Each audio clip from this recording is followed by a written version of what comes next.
പത്രികയിലെ എല്ലാ ഭാരവാഹികൾക്കും എൻ്റെ നമസ്കാരം. അതുപോലെ ഇന്ന് ഈ വെബിനാറിൽ പങ്കെടുക്കുന്ന എല്ലാവർക്കും ഗുഡ് ഈവനിങ്. നമ്മുടെ വിഷയം കേരളം നേരിടുന്ന 5 പ്രധാന വികസന വെല്ലുവിളികളും അവയുടെ പ്രതിവിധികളും ആണ്. വികസന വെല്ലുവിളികൾ. കേരളത്തിൽ കഴിഞ്ഞ 2 തെരഞ്ഞെടുപ്പുകളിൽ വികസനം ഒരു തെരഞ്ഞെടുപ്പ് അജണ്ടയായിരുന്നു. വികസനത്തെപ്പറ്റി എല്ലാവരും പറയുന്നു, എല്ലാ പൊളിറ്റിക്കൽ പാർട്ടികളും പറയുന്നു, എല്ലാ ഉദ്യോഗസ്ഥ മേധാവികളും പറയുന്നു. എന്താണ് വികസനം എന്നുള്ളതിനെ പറ്റി പല പല കാഴ്ചപ്പാടുകളുണ്ട്. കേരളത്തിൻ്റെ വികസന നയം എന്ന് പറയുന്നത് നിർവചനമനുസരിച്ച് സുസ്ഥിര വികസനം എന്ന് പറയാം. സുസ്ഥിര വികസനത്തിന് യുണൈറ്റഡ് നേഷൻസ് ഒരു നിർവചനം കൊടുത്തിട്ടുണ്ട്. അതായത് എക്കണോമിക്, സോഷ്യൽ, എൻവയോൺമെൻറ്റൽ 3 കാര്യങ്ങളെയും കൂടെ ബാലൻസ് ചെയ്തിട്ടുള്ള വികസനം. അതായത് പീപ്പിളിനെയും പ്രോഫിറ്റിനെയും പ്ലാനറ്റിനെയും 3 P's, ഈ 3 കാര്യങ്ങളും കൺസിഡർ ചെയ്തുകൊണ്ടുള്ള വികസനം. അതാണ് സുസ്ഥിര വികസനം. അതാണ് കേരളത്തിൻ്റെ വികസനത്തിൻ്റെ നയം. ഇന്ത്യയുടെ വികസനത്തിൻ്റെ നയവും അതുതന്നെയാണ്. പക്ഷേ ഇന്ത്യ അടുത്ത കാലത്ത് ഓൾ ഇന്ത്യ ലെവലിൽ, ഗവൺമെൻറ് ഓഫ് ഇന്ത്യ ലെവലിൽ അതിൻ്റെ കൂടെ വികസന നയത്തിൻ്റെ ഭാഗമായിട്ട് ആത്മനിർഭർ ഭാരത് എന്ന ഒരു വികസന നയം അഡീഷണലായിട്ട് പ്രഖ്യാപിച്ചിട്ടുണ്ട്. അതിൻ്റെ അർത്ഥം നമ്മൾ എല്ലാ മേഖലകളിലും സ്വയം പര്യാപ്തമാകുകയും അതുപോലെ നമ്മൾ ഒരു ലീഡർഷിപ്പ് പൊസിഷനിലേക്ക് എത്തുകയും ചെയ്യുക. അതിൻ്റെ ഫലമായിട്ട് ഇത്രയും കാലവും നമ്മൾ ഡിഫൻസിൻ്റെ എക്യുപ്മെൻറ്റ്സ് മറ്റു രാജ്യങ്ങളിൽ നിന്ന് വാങ്ങിച്ചുകൊണ്ടിരുന്നു. ഫ്രാൻസിൽ നിന്നോ സ്വീഡനിൽ നിന്നോ ഇറ്റലിയിൽ നിന്നോ ജർമ്മനിയിൽ നിന്നോ US നിന്നോ ഒക്കെ പല സ്ഥലത്തു നിന്നും വാങ്ങിക്കും. പക്ഷേ ഇപ്പോൾ ആദ്യമായിട്ട് ഇന്ത്യ ഡിഫൻസ് എക്യുപ്മെൻറ്റ്സ് സ്വകാര്യ മേഖലയിൽ ഉൽപ്പാദിപ്പിക്കാനും അതുപോലെ മറ്റു രാജ്യങ്ങളിലേക്ക് കയറ്റി അയക്കാനും തുടങ്ങിയിരിക്കുന്നു.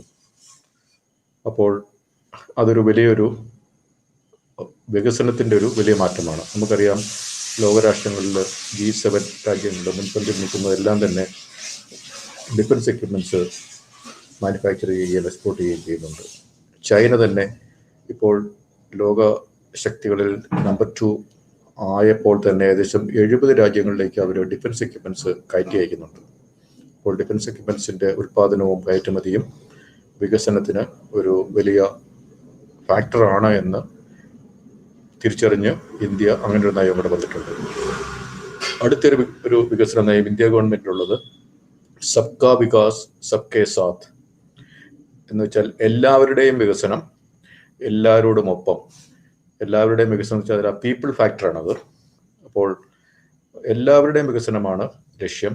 ഏതെങ്കിലും ഒരു സെഗ്മെൻറ്റിൻ്റെയോ ഏതെങ്കിലും ഒരു പ്രദേശത്ത് താമസിക്കുന്നവരോ, ഉദാഹരണത്തിന് അർബൻ ഏരിയയിലോ, പണ്ടൊരു ഡോക്ടർ അബ്ദുൽ കലാമിൻ്റെ കാലത്തൊരു ഇതുണ്ടായിരുന്നു, ഈ പ്യൂര എന്ന് പറഞ്ഞിട്ട്, അതായത് റൂറൽ ഏരിയയിൽ അർബൻ അമ്യൂണിറ്റീസ് കിട്ടുക എന്നുള്ളതൊക്കെ. അതും അർബൻ ഏരിയയിൽ മനുഷ്യർ താമസിക്കുന്ന എങ്ങനെയോ ആ അമ്യൂണിറ്റീസ് അതേപോലെ തന്നെ റൂറൽ ഏരിയയിൽ വേണമെന്നുള്ള ഒരു കാഴ്ചപ്പാടായിരുന്നു.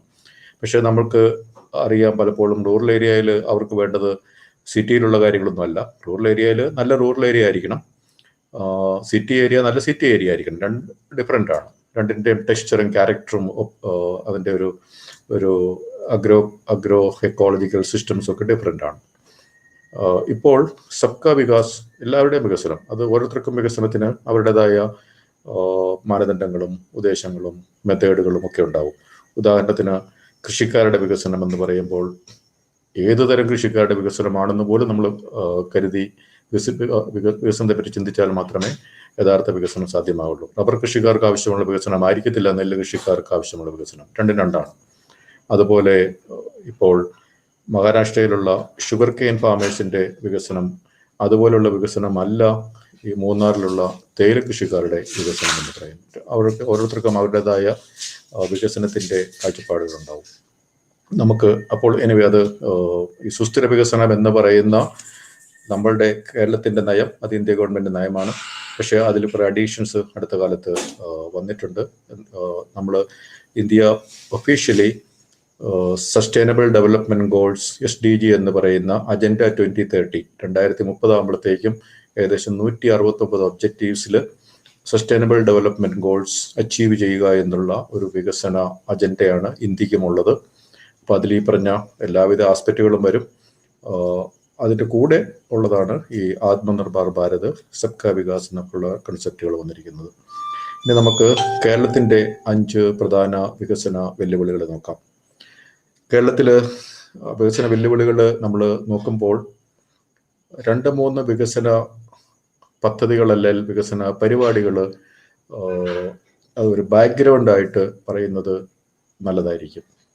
ഒന്നാമത്തെ വികസന പദ്ധതി ഞാൻ പറയാൻ ഉദ്ദേശിക്കുന്നത് ഇടുക്കി പദ്ധതിയാണ്. എൻ്റെ എൻവയോൺമെൻറ്റൽ മാനേജ്മെൻറ്റ് എന്ന് പറയുന്ന പിയേഴ്സൺ പബ്ലിഷ് ചെയ്ത ബുക്കിൽ ആദ്യത്തെ ചാപ്റ്ററിൽ ഫസ്റ്റ് തുടങ്ങുന്നത് തന്നെ ഇടുക്കി പദ്ധതിയെ പറ്റി പറഞ്ഞിട്ടാണ്. വാട്ട് ഈസ് ഡെവലപ്മെൻറ്റ് എന്നാണ് ആ ചാപ്റ്ററിൻ്റെ പേര്. അപ്പോൾ അത് ഇപ്പോൾ MBA സ്റ്റുഡൻസും ചില എഞ്ചിനീയറിംഗ് കോളേജിലൊക്കെ ടെക്സ്റ്റ് ബുക്കായിട്ട് പഠിപ്പിക്കുന്ന പുസ്തകമാണ്. അപ്പോൾ അതിൽ ഇടുക്കി പദ്ധതി 1972 വരികയും നമുക്ക് വൈദ്യുതി നമ്മളുടെ വികസനത്തിന് അത്യന്താപേക്ഷിതമാണ് എന്ന തിരിച്ചറിവിൽ ഒരു ഹൈഡ്രോ ഇലക്ട്രിക് പ്രോജക്റ്റായിട്ട് വന്നു. കാനഡയുടെ സഹായത്തോടു കൂടി വലിയൊരു ആർച്ച് ഡാം, കുറേയധികം വനപ്രദേശത്തോടെ മുങ്ങി. പക്ഷെ നമുക്ക് കുറേയധികം ഇലക്ട്രിസിറ്റി കിട്ടുകയും ആ സമയത്ത് നമ്മൾ ഇലക്ട്രിസിറ്റി മറ്റ് സംസ്ഥാനങ്ങളിലേക്ക് വിൽക്കുകയും ചെയ്തു. ഇലക്ട്രിസിറ്റി എന്തിനായിരുന്നു അന്ന് ഉള്ളതിനുള്ള എക്സ്പ്ലനേഷൻസ്, എല്ലാ വീട്ടിലും ഇലക്ട്രിസിറ്റി കിട്ടിയാൽ കുട്ടികൾക്ക്, അന്ന് ഞാനൊക്കെ സ്കൂളിൽ പഠിക്കുമ്പോൾ അന്ന് നമ്മുടെ വീട്ടിലൊന്നും ഇലക്ട്രിസിറ്റി ഇല്ലായിരുന്നു. എല്ലാ വീട്ടിലും കുട്ടികൾക്ക് ഇലക്ട്രിസിറ്റി കിട്ടിക്കഴിഞ്ഞാൽ കുട്ടികൾക്ക് നന്നായിട്ട് പഠിക്കാൻ പറ്റും. അതുപോലെ വ്യവസായ സ്ഥാപനങ്ങൾക്ക് ഇലക്ട്രിസിറ്റി കിട്ടിക്കഴിഞ്ഞാൽ നമ്മുടെ ഉൽപ്പാദനം കുറേയധികം കൂടും. കുറേ കൂടി കൂടുതൽ ഉൽപ്പാദന മേഖലയിലേക്ക് വ്യവസായങ്ങൾ വരും. അപ്പോൾ ഫ്യൂവൽ എന്ന് പറയുന്നത്, ഇലക്ട്രിസിറ്റി എന്ന് പറയുന്നത് വളരെ അത്യന്താപേക്ഷിതമാണ്. അതുപോലെ കൃഷിക്കാർക്ക് ഇറിഗേഷനും കാര്യങ്ങൾക്കുമൊക്കെ ഇലക്ട്രിസിറ്റി ഫ്രീ ആയിട്ടോ അല്ലെങ്കിൽ സുലഭമായിട്ട് നൽകി കഴിഞ്ഞു കഴിഞ്ഞാൽ കാർഷിക മേഖലയിലും വികസനം ഉണ്ടാകും. അപ്പോൾ വികസനത്തിന് അത്യന്താപേക്ഷിതമായിട്ടുള്ളൊരു പദ്ധതിയായിരുന്നു ഇടുക്കി പദ്ധതി.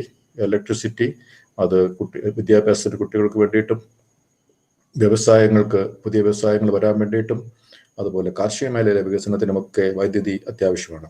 ഇപ്പം തമിഴ്നാട്ടിൽ നമുക്കറിയാം, അവിടെ വൈദ്യുതി ഫ്രീ ആയിട്ട് കൊടുക്കുന്നു. വൈദ്യുതി വളരെ ഒരു പ്രധാന ഘടകമാണ് അവിടുത്തെ കാർഷിക മേഖലയിലെ വികസനത്തിന്. ഇൻഡസ്ട്രിയൽ വികസനത്തിനും കൂടങ്ങളും ഒക്കെ വന്ന ശേഷം അവർക്ക് വൈദ്യുതി ആവശ്യമുണ്ട്. അവരും ഇതുപോലെ വികസനത്തിന് വേണ്ടിയിട്ടാണ് വൈദ്യുതി ഉൽപ്പാദിപ്പിക്കുന്നത്. ഇപ്പം നമ്മുടെ കേരളത്തിൻ്റെ ഒരു പ്രധാന പദ്ധതിയായിരുന്നു, വികസന പദ്ധതിയായിരുന്നു ഇടുക്കി പദ്ധതി. അപ്പോൾ ഞാനൊരു പുസ്തകത്തിലെ ഫസ്റ്റ് ചാപ്റ്ററിൽ അത് യഥാർത്ഥ വികസനമാണോ അല്ലയോ കേരളത്തിന് കൊണ്ടുവന്നത് എന്നുള്ളതിനെ പറ്റി പറഞ്ഞിട്ടുണ്ട്. അതുകൊണ്ട് ഞാനത് റിപ്പീറ്റ് ചെയ്യുന്നില്ല. അടുത്ത ഒരു വികസന പദ്ധതിയായിരുന്നു നമ്മളുടെ ഈ ലാൻഡ് സീലിംഗ് ആക്ട് കൊണ്ടുവരികയും അതിനുശേഷം നമ്മളുടെ മിച്ച ഭൂമികളൊക്കെ പിടിച്ചെടുത്ത് എല്ലാവർക്കും ഭൂമി നൽകുക, എല്ലാവർക്കും താമസിക്കാനുള്ള വീട് നൽകുക. ഇത് രണ്ടും കൂടെ കമ്പൈൻ ചെയ്ത ലക്ഷം വീട് പദ്ധതി എന്നും അതുപോലെ ഈ മിച്ചഭൂമി പിടിച്ചെടുക്കുന്ന ഒരു നയവും അത് രണ്ടും കൂടി അതൊരു കേരളത്തിൻ്റെ സാമൂഹ്യ മേഖലയിലെ വികസനത്തിന് പര്യാപ്തമായ ആവശ്യമായ ഒരു നയവും നടപടിയുമാണ് എന്ന് അക്കാലത്ത് തിരിച്ചറിഞ്ഞ് 60കളുടെ അവസാനം നടപ്പാക്കിയ ഒരു വലിയ പദ്ധതിയാണ് ഈ പദ്ധതി. മിച്ചഭൂമി പിടിച്ചെടുത്ത് ഭൂരഹിതർക്ക് കൊടുക്കുകയും അതുപോലെ അവർക്ക് വീട് വെക്കാൻ വേണ്ടിയിട്ടും അല്ലെങ്കിൽ വീടില്ലാത്തവർക്ക് വീട് കൊടുക്കുന്ന ലക്ഷം വീട് പദ്ധതിയുമൊക്കെ കമ്പൈൻഡ് ആയിട്ടുള്ള ഒരു കോർഡിനേറ്റഡ് ആയിട്ടുള്ള ഒരു പരിപാടിയായിരുന്നു. അപ്പോൾ അങ്ങനെ കുട്ടനാട്ടിലും മറ്റു പ്രദേശങ്ങളിലുമൊക്കെ നെല്ല് ഉൽപ്പാദിപ്പിച്ചുകൊണ്ടിരുന്നത് കൂടുതൽ സ്ഥലമുണ്ടെങ്കിൽ അവരുടെയൊക്കെ പിടിച്ചെടുത്തിട്ട് അത് കർഷക തൊഴിലാളികൾക്കും സ്ഥലമില്ലാത്തവർക്കും ഒക്കെ അത് വിതരണം നടത്തി. അങ്ങനെ റാണി, ചിത്തില, കായലുകൾ അതൊക്കെ നമുക്കറിയാവുന്ന ആലപ്പുഴ. അതിനു മുമ്പ് നമ്മൾ മാനേജ്മെന്റ് പഠിക്കാറുണ്ട്, എക്കണോമി ഓഫ് സ്കെയിൽ എന്നൊക്കെ.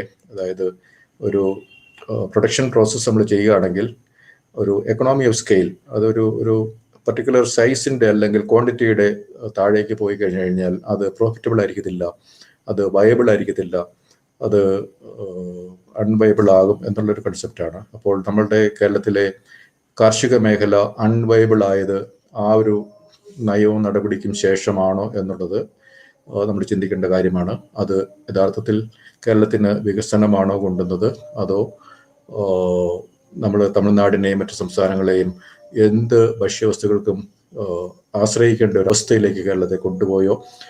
അപ്പോൾ അങ്ങനെ അവസ്ഥയിലേക്ക് കൊണ്ടുപോയപ്പോഴത്തേക്കും മറ്റു സംസ്ഥാനങ്ങളിൽ അവർ പ്രൊഡ്യൂസിങ് ഫോർ മാർക്കറ്റ് എന്ന് പറയുന്ന ഒരു കൺസെപ്റ്റ് ഉണ്ട്. അതായത് നമ്മൾ ഭക്ഷ്യവസ്തുക്കൾ ഉണ്ടാക്കുകയാണെങ്കിൽ നമ്മുടെ നാട്ടിൽ തന്നെ ഈ ഒരു നെല്ലിൻ്റെ ഒരു ഉൽപ്പാദനമാണെങ്കിൽ തന്നെയും നമ്മുടെ പാടത്തിൻ്റെ ഒരു കോണ്, ഒരു സൈഡ്, അത് വീട്ടിലേക്ക് നമുക്ക് കഴിക്കാൻ വേണ്ടിയുള്ള നെല്ല് അവിടെ ഉൽപ്പാദിപ്പിക്കും. പിന്നെ മാർക്കറ്റിൽ കൊടുക്കാൻ വേണ്ടി ബാക്കിയുള്ള സ്ഥലത്ത് ഉൽപ്പാദിപ്പിക്കും. വീട്ടിലേക്ക് കഴിക്കാനുള്ള ഉൽപ്പാദനത്തിൻ്റെ അവിടെ അധികം വിഷമൊന്നും നമ്മൾ ചേർക്കത്തില്ല.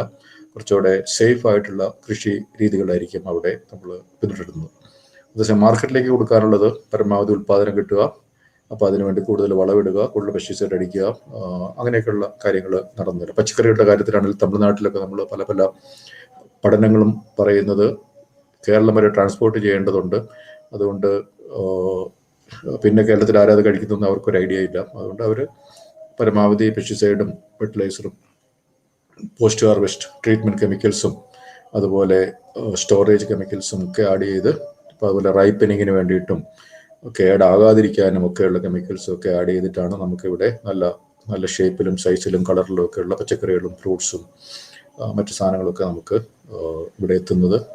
അപ്പോൾ കേരളത്തിൻ്റെ വികസനത്തിന് വേണ്ടിയിട്ട് 60കളിൽ നടപ്പാക്കിയ ഒരു പദ്ധതിയുടെ പരിണതഫലമാണോ ഇന്ന് നമ്മൾ ഈ വിഷമുള്ള ഭക്ഷണം കഴിക്കേണ്ട ഒരു അവസ്ഥ? ഓർ മറ്റു സംസ്ഥാനങ്ങൾ പ്രൊഡ്യൂസിങ് ഫോർ മാർക്കറ്റ്, നമ്മളത് മാർക്കറ്റ് മാത്രമായി മാറുകയും അങ്ങനെ വന്നതെന്നുള്ളത് നമ്മൾ ചിന്തിക്കേണ്ട ഒരു കാര്യമാണ്.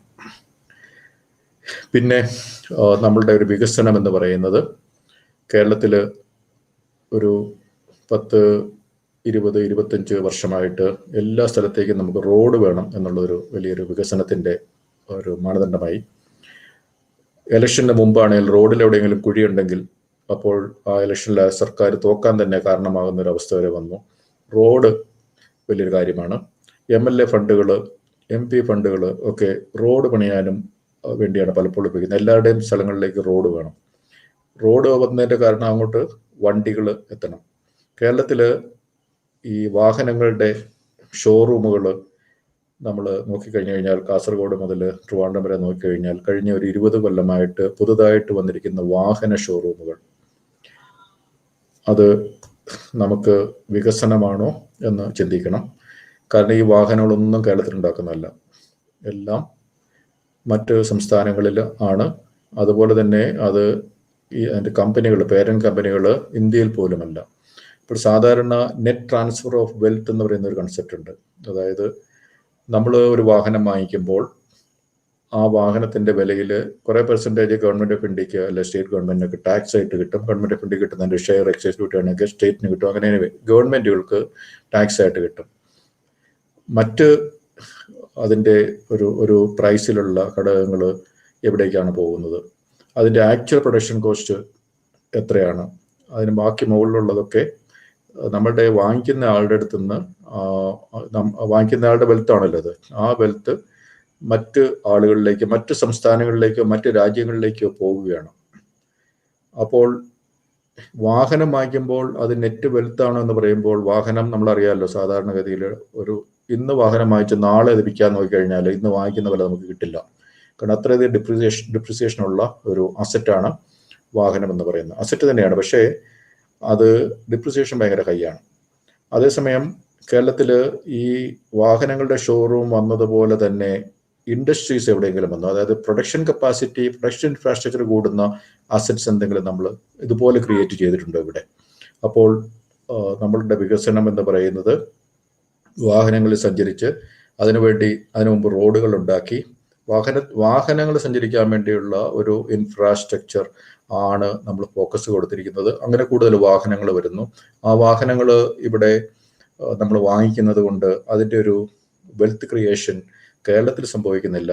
ആ വെൽത്ത്, കേരളത്തിൽ നിന്ന് വെൽത്ത് ഡ്രെയിൻ ചെയ്യാൻ വേണ്ടിയുള്ള ഒരു വികസനം എന്ന് പറയുന്നത് ഒരു ആക്ച്വൽ വികസനമാണോ, അത് നമ്മൾ ചിന്തിക്കണം. പിന്നെ അതിനോട് അസോസിയേറ്റഡ് ആയിട്ടുള്ള പൊല്യൂഷൻ, ഇത്രയും വാഹനങ്ങൾ ഇപ്പോൾ കഴിഞ്ഞ ഒരു 2 ആഴ്ച മുമ്പ് ഞാൻ കഴിഞ്ഞ 10-20 വർഷം കേരളത്തിൽ രജിസ്റ്റർ ചെയ്ത വാഹനങ്ങളുടെ ഒരു നമ്പറും അതിൻ്റെ ഒരു ട്രെൻഡും നോക്കി.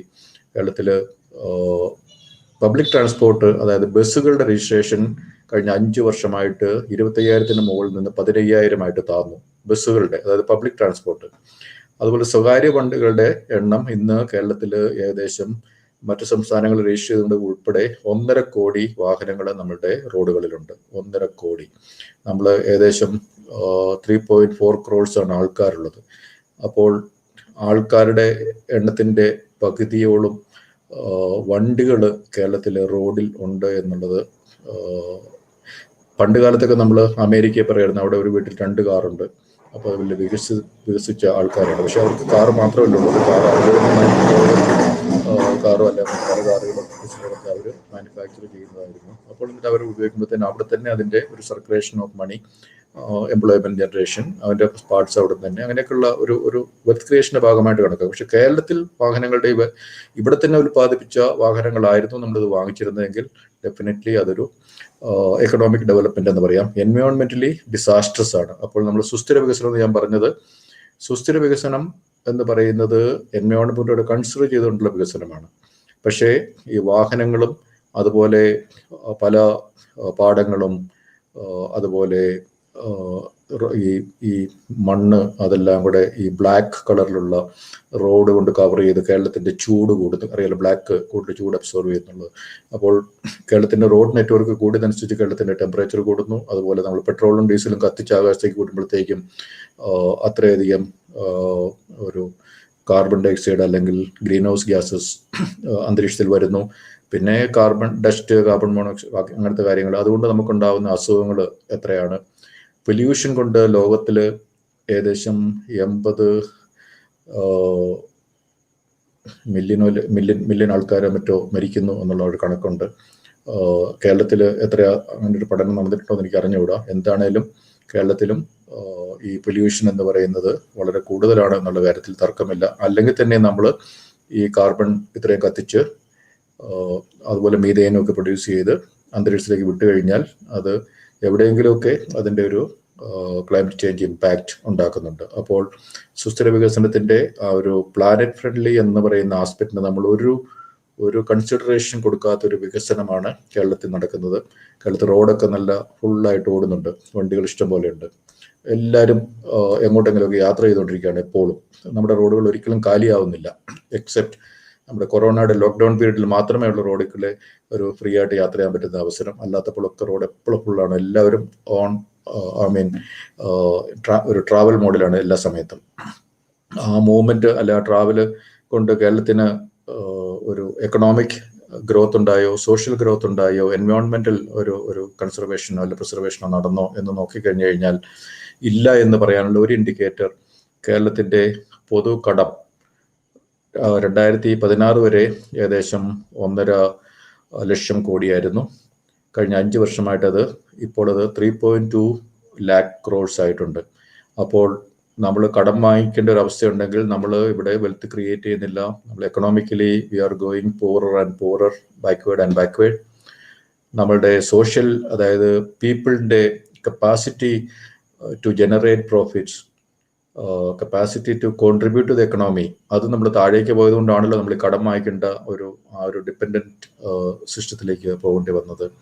എൻവയോൺമെൻറ്റ് നല്ലതായോ എന്ന് ചോദിച്ചു കഴിഞ്ഞാൽ നമുക്ക് കേരളത്തിൻ്റെ ഏത് പ്രദേശത്തും നമ്മൾ നടന്നു നോക്കിക്കഴിഞ്ഞു കഴിഞ്ഞാലും വേസ്റ്റ് കൂമ്പാരങ്ങളും അതുപോലെ പുഴകളിലെ വെള്ളത്തിൻ്റെ ഒരു ക്വാളിറ്റി നോക്കിക്കഴിഞ്ഞാൽ ഇപ്പം ജർമ്മനിയിലോ സ്വിറ്റ്സർലൻഡിലോ ജപ്പാനിലോ ഒക്കെയുള്ള പുഴകളിലെ വെള്ളം പോലെയാണോ നമ്മുടെ കേരളത്തിലെ പുഴകളിലെയും കനാലുകളിലെയും തോടുകളിലെയും വെള്ളം? അതുപോലെ വെള്ളത്തിൻ്റെ ഇലക്ട്രിക്കൽ കണ്ടക്ടിവിറ്റി നമ്മൾ ടെസ്റ്റ് ചെയ്ത് കഴിഞ്ഞാൽ 0 എവിടെയെങ്കിലും കിട്ടുമോ? അതുപോലെ ഈ നമ്മൾ സാധാരണ പട്ടണങ്ങളിലേക്കുള്ള വാട്ടർ സപ്ലൈ ഒക്കെ നമ്മുടെ പുഴകളുടെ സൈഡിൽ തന്നെ ഒരു വലിയ കിണർ പോലെ കുഴിച്ചിട്ട് അവിടെ പമ്പ് വെച്ചിട്ടാണ് സിറ്റിയിലേക്ക് അടിക്കുന്നത്. ഉദാഹരണത്തിന് എറണാകുളം ആലുവയിൽ പെരിയാറിൻ്റെ അടുത്ത് പെരിയാറിൽ തന്നെ കുഴി കുഴിച്ചിട്ട്, മീൻസ് കിണർ പോലെ കുഴിച്ചിട്ട് അവിടുന്ന് പമ്പ് ചെയ്തിട്ട് എറണാകുളത്തേക്ക് അവിടെ കുറേ ചാക്ക് ക്ലോറിൻ്റെ അടുത്തേക്ക് ഇടും. പക്ഷെ ക്ലോറിൻ ഇട്ടു എന്ന് കരുതി ഡിസോൾവ് ആയിട്ടുള്ള കാര്യങ്ങൾ, കെമിക്കൽസ്, അതൊന്നും പോകില്ല.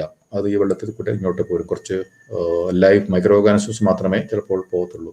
ഇതെല്ലാം പോകണമെന്നില്ല. അപ്പോൾ ഈ സിറ്റിയിൽ നമ്മൾ കുടിക്കുന്ന വെള്ളം ഹൈലി പൊല്യൂട്ടഡ് ആണ്. പിന്നെ ഓഫ് കോഴ്സ് വെള്ളമില്ലാത്ത സമയത്ത് ടാങ്കർ ലോറികളിൽ കൂടെ കിട്ടുന്ന വെള്ളങ്ങൾ പല പ്രാവശ്യം ടെസ്റ്റ് ചെയ്തിട്ടുള്ള റിസൾട്ട് എന്താണെന്നുള്ളത് നമുക്കറിയാം. ഫുഡ് സേഫ്റ്റി കമ്മീഷണറേറ്റ് വെള്ളം ടെസ്റ്റ് ചെയ്തതിൻ്റെ റിസൾട്ട് ഒരിക്കൽ പോലും അവർ പുറത്തു വിടാറില്ല. ഞാൻ വിജിലൻസ് ജോലി ചെയ്തപ്പോൾ ഒരിക്കൽ കമ്മീഷണറേറ്റിൽ പോയിരുന്നു, ഫുഡ് സേഫ്റ്റി കമ്മീഷണറേറ്റിൽ. അപ്പോൾ വെള്ളത്തിൻ്റെ സാമ്പിൾ ടെസ്റ്റ് ചെയ്തതിൻ്റെ റിസൾട്ട് ഞാൻ കണ്ടു. അപ്പോൾ അത് അവർ പുറത്തു വിടാതിരുന്നതിൻ്റെ കാരണം അവരോട് എന്നോട് പറഞ്ഞു, അവർ പുറത്തു വിടാതിരിക്കുന്നത് തന്നെയാണ് നല്ലത്. കാരണം നമ്മൾ അറിഞ്ഞു കഴിഞ്ഞാൽ പിന്നെ നമ്മൾ ആ വെള്ളം കുടിക്കില്ല.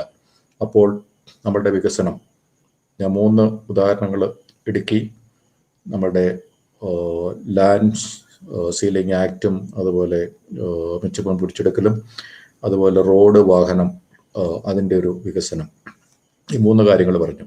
ഇനി കേരളത്തിൻ്റെ 5 വികസന വെല്ലുവിളികൾ ഞാൻ പറയാം. അത് ഞാൻ വെറുതെ ഒരു 5 കാര്യങ്ങൾ പറയാം. അതിൻ്റെ പ്രതിവിധി എന്താണെന്നുള്ളത് അതാണ് നമ്മുടെ പ്രധാന ടോപ്പിക്. ഞാനത് ബാക്ക്ഗ്രൗണ്ടായിട്ടാണ് ഇത്രയും പറയുന്നത് നമ്മുടെ വികസനത്തെ പറ്റി.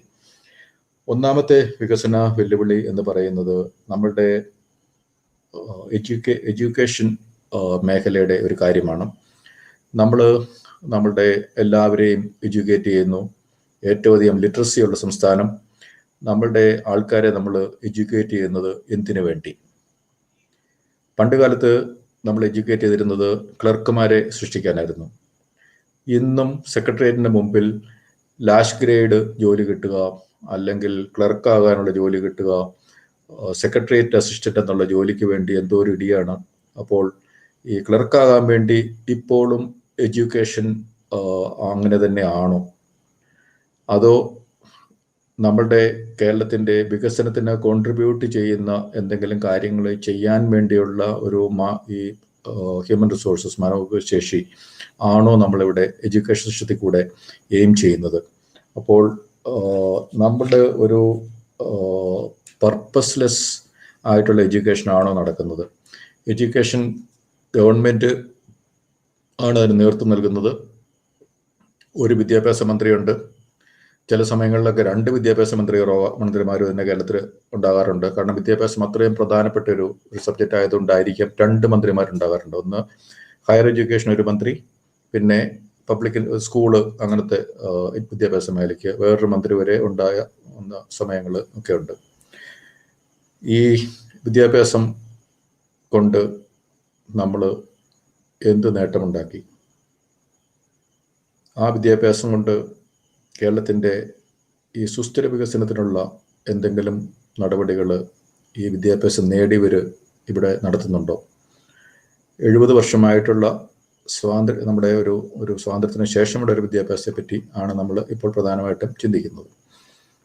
അതിനു മുമ്പുള്ള വിദ്യാഭ്യാസം ഇപ്പോൾ ഈ ശ്രീനാരായണ ഗുരുവിൻ്റെ സാമൂഹിക പരിഷ്കരണമോ അല്ലെ രാജാവിൻ്റെ കാലത്തെ കേരള യൂണിവേഴ്സിറ്റിയൊക്കെ സ്ഥാപിച്ചത് സ്വാതന്ത്ര്യത്തിന് മുമ്പാണ്. അപ്പോൾ അങ്ങനെയുള്ള അതുപോലെ പല കമ്മ്യൂണിറ്റി ഓർഗനൈസേഷൻസും ഒക്കെ എഡ്യൂക്കേഷന് വേണ്ടിയിട്ട് പല കോൺട്രിബ്യൂഷൻസ് നൽകിയിട്ടുണ്ട്. പക്ഷേ സ്വാതന്ത്ര്യത്തിന് ശേഷം നമ്മളുടെ ജനാധിപത്യ ഗവൺമെൻറ്റുകൾ ഒരു മന്ത്രിയുടെ നേതൃത്വത്തിൽ നടത്തിയ വിദ്യാഭ്യാസ വികസനം എന്താണ് കേരളത്തിന് നേടിത്തന്നത്? അത് നമ്മൾ ചിന്തിക്കേണ്ടതാണ്. നമുക്ക് ആ വിദ്യാഭ്യാസം കൊണ്ട് ഇവിടുത്തെ മനുഷ്യർക്ക് ഒരു സയൻറ്റിഫിക് ടെമ്പർ ഉണ്ടായിട്ടുണ്ടോ? ഇന്ന് ഇന്ത്യയിൽ സയൻസ് ഡേ ആയിട്ട് ആഘോഷിക്കുന്ന അല്ലെങ്കിൽ കമമറേറ്റ് ചെയ്യുന്ന ദിവസമാണ്. CV രാമൻ്റെ ബർത്ത്ഡേ ആയിട്ടുകൊണ്ട് ഇന്ന് നാഷണൽ സയൻസ് ഡേ ആണ്. ഇന്ന് രാവിലെ ഞാൻ വയനാട്ടിലുള്ള ഒരു 8 സ്കൂളുകളുടെ അവരുടെ ഒരു സയൻസ് ഡേ സെലിബ്രേഷൻസിൽ പങ്കെടുത്തിരുന്നു. ഓൺലൈനിലാണ്. അപ്പോൾ നമ്മുടെ സ്കൂളുകളിലൊക്കെ സയൻസ് പഠിക്കുന്നുണ്ട്. പക്ഷേ സയൻസ് പഠിച്ച ശേഷം നമ്മൾ പുറത്തേക്ക് വന്നു കഴിഞ്ഞാൽ നമ്മൾ പഠിച്ച സയൻസും അതുപോലെ നമ്മളുടെ പ്രവർത്തന മേഖലയിലെ സയൻസും അല്ലെ ആവശ്യമുള്ള സയൻസും ഒക്കെ തമ്മിലൊരു ഇൻ്റഗ്രേഷൻ ഉണ്ടോ? വയനാടിൻ്റെ കാര്യത്തിൽ ഞാൻ പറഞ്ഞത് അവിടുത്തെ എക്കോളജിയും അവിടുത്തെ റോഡ് എഞ്ചിനീയറിങ്ങും അവിടുത്തെ ബിൽഡിംഗ് എഞ്ചിനീയറിംഗ് സയൻസ് ആണല്ലോ. ബിൽഡിംഗ് ഉണ്ട്, സിവിൽ എഞ്ചിനീയറിംഗ് ഉണ്ട്, റോഡ് എഞ്ചിനീയറിംഗ് ഉണ്ട്. പക്ഷേ അവിടുത്തെ എക്കോളജി എന്ന് പറയുന്ന ഒരു സയൻസ് ആണല്ലോ. തമ്മിൽ എന്തെങ്കിലും ബന്ധമുണ്ടോ? എന്തുകൊണ്ട് ബന്ധമില്ല? അതുപോലെ ബയോഡൈവേഴ്സിറ്റി രജിസ്റ്റർ പഞ്ചായത്തുകൾ വേണ്ട, അതൊക്കെ സയൻസ് ആണ്. അപ്പോൾ അതിനെ പറ്റിയുള്ള കാര്യങ്ങളൊക്കെയാണ് രാവിലെ ഞാൻ പറഞ്ഞത്. അപ്പോൾ നമ്മൾ അതുപോലെ തന്നെ സയൻസ് എന്ന് പറയുന്നത് നമുക്ക് ഓപ്പൺനെസ് തരുന്ന, ഒബ്ജക്റ്റീവായിട്ട് കാര്യങ്ങളെ ഫിനോമിനെ ഒബ്സർവ് ചെയ്യാൻ വേണ്ടി ഉള്ള ഒരു ആറ്റിറ്റ്യൂഡ് തരുന്ന ഒരു കാര്യമാണ് സയൻസ് എഡ്യൂക്കേഷൻ എന്ന് പറയുന്നത്. ഒബ്ജക്റ്റീവായിട്ട് ഫിനോമിനെ ഒബ്സർവ് ചെയ്യുക. അപ്പം നമ്മൾ കേരളത്തിലെ മലയാളികൾ ഇപ്പോൾ വളരെ ഒബ്ജക്റ്റീവായിട്ടാണോ ഇവിടുത്തെ കാര്യങ്ങളെ ഒബ്സർവ് ചെയ്യുന്നത്? ഓപ്പൺനെസ് എന്ന് പറയുന്നത് നമ്മളുടെ ചിന്തകളിലും വാക്കുകളിലും പ്രവൃത്തികളിലും ഉണ്ടോ? ഇല്ലെങ്കിൽ നമ്മുടെ എഡ്യൂക്കേഷൻ കൊണ്ട് നമ്മുടെ സമൂഹം എന്ത് നേടി? എഡ്യൂക്കേഷനെ പറ്റി പറയുന്നത് നോളജ് എന്തെങ്കിലും കാണാതെ പഠിച്ച് പരീക്ഷ എഴുതി എന്തെങ്കിലും നോളജ് മാത്രമല്ലല്ലോ.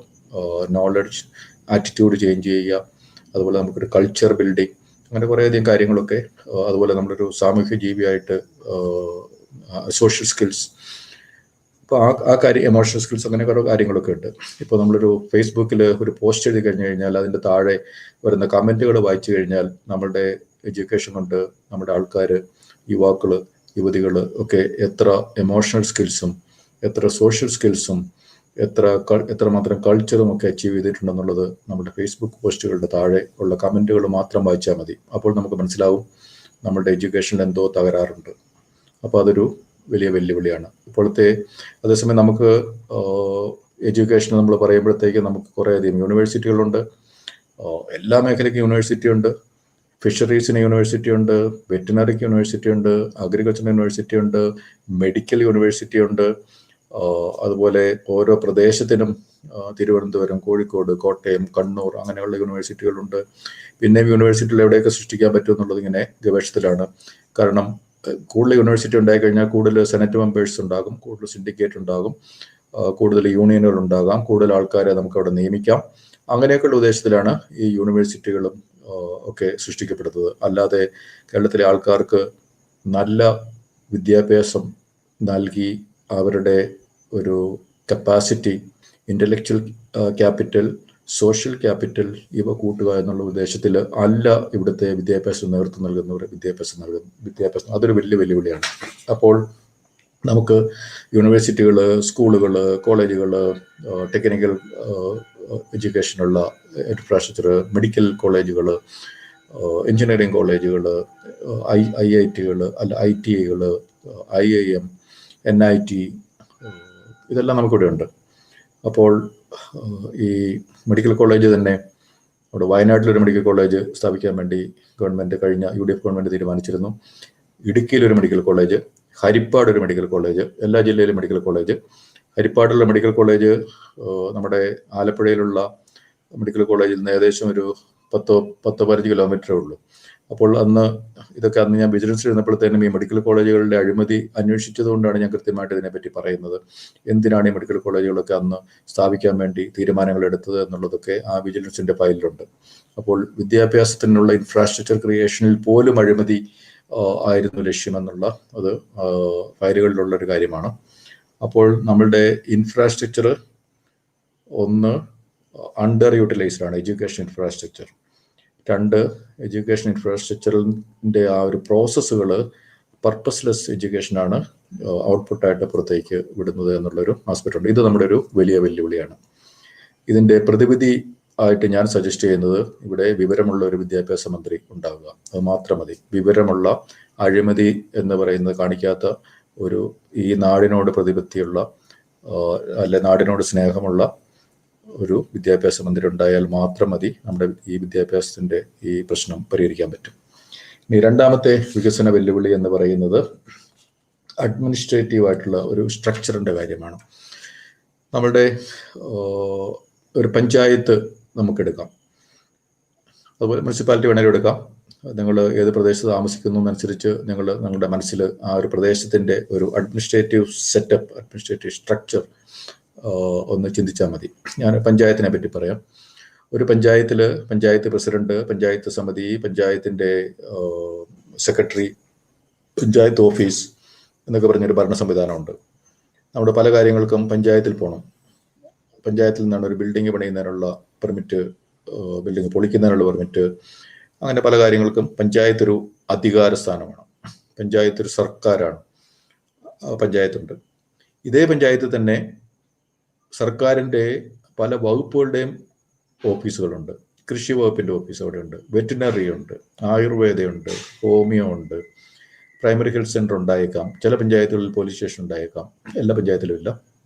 അപ്പോൾ ഇതേ പഞ്ചായത്തിൽ തന്നെ മറ്റ് പല സർക്കാർ വകുപ്പുകളുടെ ഓഫീസുകളുമുണ്ട്. കൂടാതെ ഇതേ പഞ്ചായത്തിൻ്റെ തന്നെ ജൂറിസ്ഡിക്ഷനിൽ അവിടെ ഒരു MLA ഉണ്ടാവും, അവിടെ ഒരു MP ഉണ്ടാവും. അതുപോലെ തന്നെ ഇതേ പഞ്ചായത്തിൽ ജൂറിസ്ഡിക്ഷനുള്ള ഒരു ജില്ലയുടെ കളക്ടറുണ്ട്, ജില്ലയുടെ SP ഉണ്ട്. അവരും ഒരു അധികാര സ്ഥാനങ്ങളാണ്. അപ്പോൾ ഈ അഡ്മിനിസ്ട്രേറ്റീവ് സ്ട്രക്ചർ കൊണ്ട് ഇവിടുത്തെ ഒരു പൗരൻ എന്തെങ്കിലും ഒരു കാര്യം ചെയ്യാൻ വേണ്ടി തീരുമാനമെടുത്ത് ഇവിടെ എവിടെയെങ്കിലും ചെന്ന് കഴിഞ്ഞാൽ അവർക്ക് സുഗമമായിട്ട് ഉള്ള ഒരു മറുപടി അല്ലെങ്കിൽ അവർ ചെന്ന കാര്യം സാധിച്ചു കൊടുക്കുക എന്നുള്ളത് നടക്കുന്നുണ്ട്. ഇന്ന് നടക്കുന്നില്ല എന്നുള്ളത് ഒരു വാസ്തവമാണ്. ആ വാസ്തവം ഞാൻ പറയാൻ കാര്യം, കണ്ണൂര് ഒരു പ്രവാസിയോ മറ്റോ ഏതോ ഒരു ഹോള് പണിയാനോ മറ്റോ അവിടുത്തെ ഒരു പഞ്ചായത്ത് മുനിസിപ്പാലിറ്റി മറ്റോ സമീപിച്ചു. പക്ഷെ അദ്ദേഹത്തിനായിട്ട് പല പ്രാവശ്യം കറക്കി. ആ പ്രദേശത്ത് ഒരു MLA ഉണ്ടായിരുന്നു, MP ഉണ്ടായിരുന്നു, കളക്ടർ ഉണ്ടായിരുന്നു, SP ഉണ്ടായിരുന്നു, നിയമവാഴ്ചയുണ്ട്. പക്ഷേ അദ്ദേഹത്തിനൊരു ഹോള് അദ്ദേഹത്തിന് സ്വന്തം പൈസ മുടക്കി അവിടെ ചെയ്യാൻ പറ്റിയില്ല. പിന്നെ നമ്മളിവിടെ എന്ത് സ്വാതന്ത്ര്യം ഉണ്ടെന്നാണ് പറയുന്നത്, എന്ത് സമത്വം ഉണ്ടെന്നാണ് പറയുന്നത്, എന്ത് നീതി ഉണ്ടെന്നാണ് പറയുന്നത്. ഇതൊക്കെ ഭരണഘടനയിൽ ഓരോ പൗരനും നൽകിയിരിക്കുന്ന കാര്യങ്ങളാണ്. ഭരണഘടന പ്രിയാമ്പുലർ വിഷൻ എന്നാണ് ഇത് പറയുക. നമ്മളുടെ ഇന്ത്യയെ സൃഷ്ടിച്ചിരിക്കുന്നത് to assure to every citizen equality, liberty, justice വെറും ജസ്റ്റിസ് അല്ല, social, political and economic justice, ഈ 3 ജസ്റ്റിസുകളും കൊടുക്കണം, ആൻഡ് ഫ്രറ്റേണിറ്റി. അപ്പോൾ ഇത് എൻഷുർ ചെയ്യേണ്ടത് ആരാണ്? ഈ പറഞ്ഞ ഭരണത്തിൻ്റെ ഈ സ്ട്രക്ചറുകളാണ്. പഞ്ചായത്ത്, മറ്റ് വകുപ്പുകളുടെ ഓഫീസുകൾ, ഒരു പഞ്ചായത്ത് താമസിക്കുന്ന ഒരു പൗരനെ സംബന്ധിച്ചോളം ഇവരാണ് അതൊക്കെ ചെയ്തു കൊടുക്കുന്നത്. അതുപോലെ ജില്ലാ പോലീസ് മേധാവിയോ അല്ലെങ്കിൽ ജില്ലയിലെ ഒരു കളക്ടർ. ജില്ലാ പോലീസ് എന്ന് പറയുമ്പോൾ എല്ലാ പഞ്ചായത്തുകളിലും ചിലപ്പോൾ പോലീസ് സ്റ്റേഷൻ ഉണ്ടാവണമെന്നില്ല, അതുകൊണ്ട് ഞാൻ ജില്ല എന്ന് പറയുന്നത്. അതുപോലെ അവിടെ ഒരു MLA ഉണ്ട്. എല്ലാ പൗരന്മാരും ഏതെങ്കിലും ഒരു MLAക്ക് വോട്ട് ചെയ്യുകയോ അല്ലെങ്കിൽ MLAയുടെ ജൂറിസ്ഡിക്ഷൻ വരും, അതുപോലെ MPയുടെ ജൂറിസ്ഡിക്ഷൻ വരും. അപ്പം ഇവരൊക്കെ നിയമനിർമ്മാണ സഭകളിൽ പോകുന്നവരാണ്, മറ്റൊരു താഴത്തെ ലെവലിലുള്ള ഭരണങ്ങൾ നടത്തുന്നവരാണ്.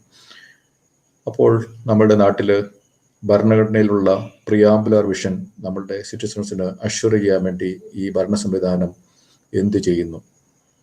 അപ്പോൾ വികസനം എന്ന് ഞാൻ പറഞ്ഞത് സുസ്ഥിര വികസനം, അതായത് സോഷ്യൽ ആസ്പെക്റ്റ്, പീപ്പിൾ എന്ന് പറയുന്ന ആ കൺസെപ്റ്റ്, പീപ്പിളിൻ്റെ കാര്യത്തിൽ, പ്ലാനറ്റിൻ്റെ കാര്യത്തിൽ, പ്രോഫിറ്റിൻ്റെ കാര്യത്തിൽ, 3 കാര്യങ്ങളിലും പഞ്ചായത്തിന് ചെയ്യാനുണ്ട്. ഈ പറഞ്ഞ വകുപ്പുകളൊക്കെ അതിനുവേണ്ടിയാണ് അവിടെ ഉള്ളത്. മറ്റ് MLAയുടെ ആസ്തി വികസന ഫണ്ടിൽ നിന്ന് ഇവിടെ ഒരു വെയിറ്റിംഗ് ഷെഡ് പണിതു എന്നൊക്കെ പറഞ്ഞ് പലയിടത്തും നമ്മൾ എഴുതി വെക്കുന്നത് കാണുന്നുണ്ട്. വെയിറ്റിംഗ് ഷെഡ് ആസ്തിയാണോ, അതായത് അസറ്റാണോ എന്നുള്ളതൊക്കെ നമ്മൾ ചിന്തിക്കേണ്ട കാലം അതിക്രമിച്ചിരിക്കുന്നു. അസറ്റിനൊരു ഡെഫിനിഷനൊക്കെ ഉണ്ടല്ലോ, എന്താണ്, വാട്ട്സ് ആൻ അസറ്റ്? ഒരു വെയിറ്റിംഗ് ഷെഡ് എന്ന് പറയുന്നത് എന്ത് അസറ്റാണ്? എനിവേ, അപ്പോൾ ഈ പറഞ്ഞ അഡ്മിനിസ്ട്രേറ്റീവ് സ്ട്രക്ചർ അതിൻ്റെ ഒരു പ്രശ്നം കൊണ്ട് നമ്മുടെ നാട്ടുകാർ ബുദ്ധിമുട്ടുന്നൊരവസ്ഥയുണ്ട്. ഈ അഡ്മിനിസ്ട്രേറ്റീവ് സ്ട്രക്ചറിന് ഒരു ഫോക്കസ് ഇല്ല.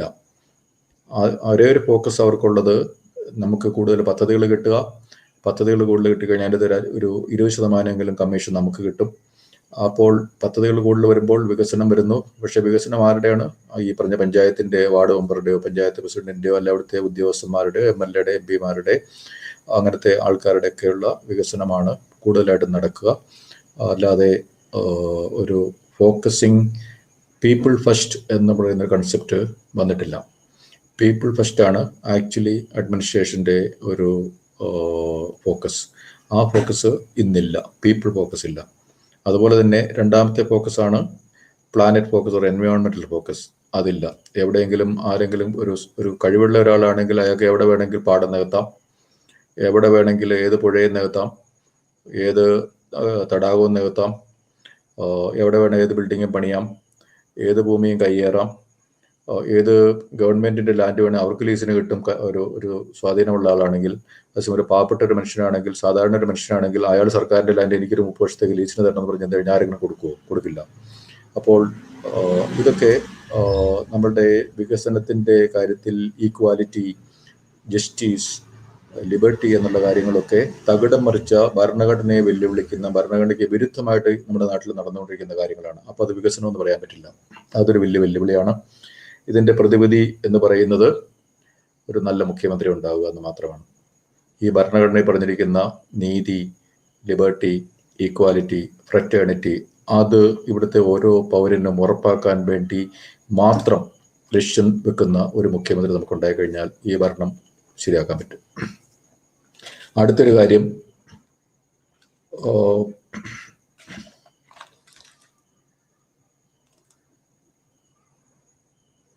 ഇൻഫ്രാസ്ട്രക്ചറിൻ്റെ ക്വാളിറ്റിയാണ്.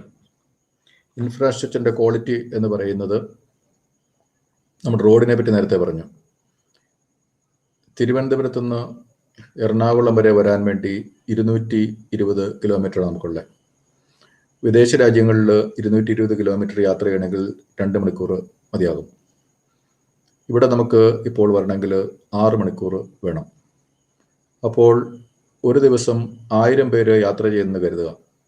1000 പേര് യാത്ര ചെയ്യുമ്പോൾ, വിദേശരാജ്യത്ത് 1000 പേര് ഇതേ ഒരു സ്ട്രെച്ചിൽ യാത്ര ചെയ്യുമ്പോഴത്തേക്കും അവർക്ക് എത്ര മണിക്കൂർ വേണം?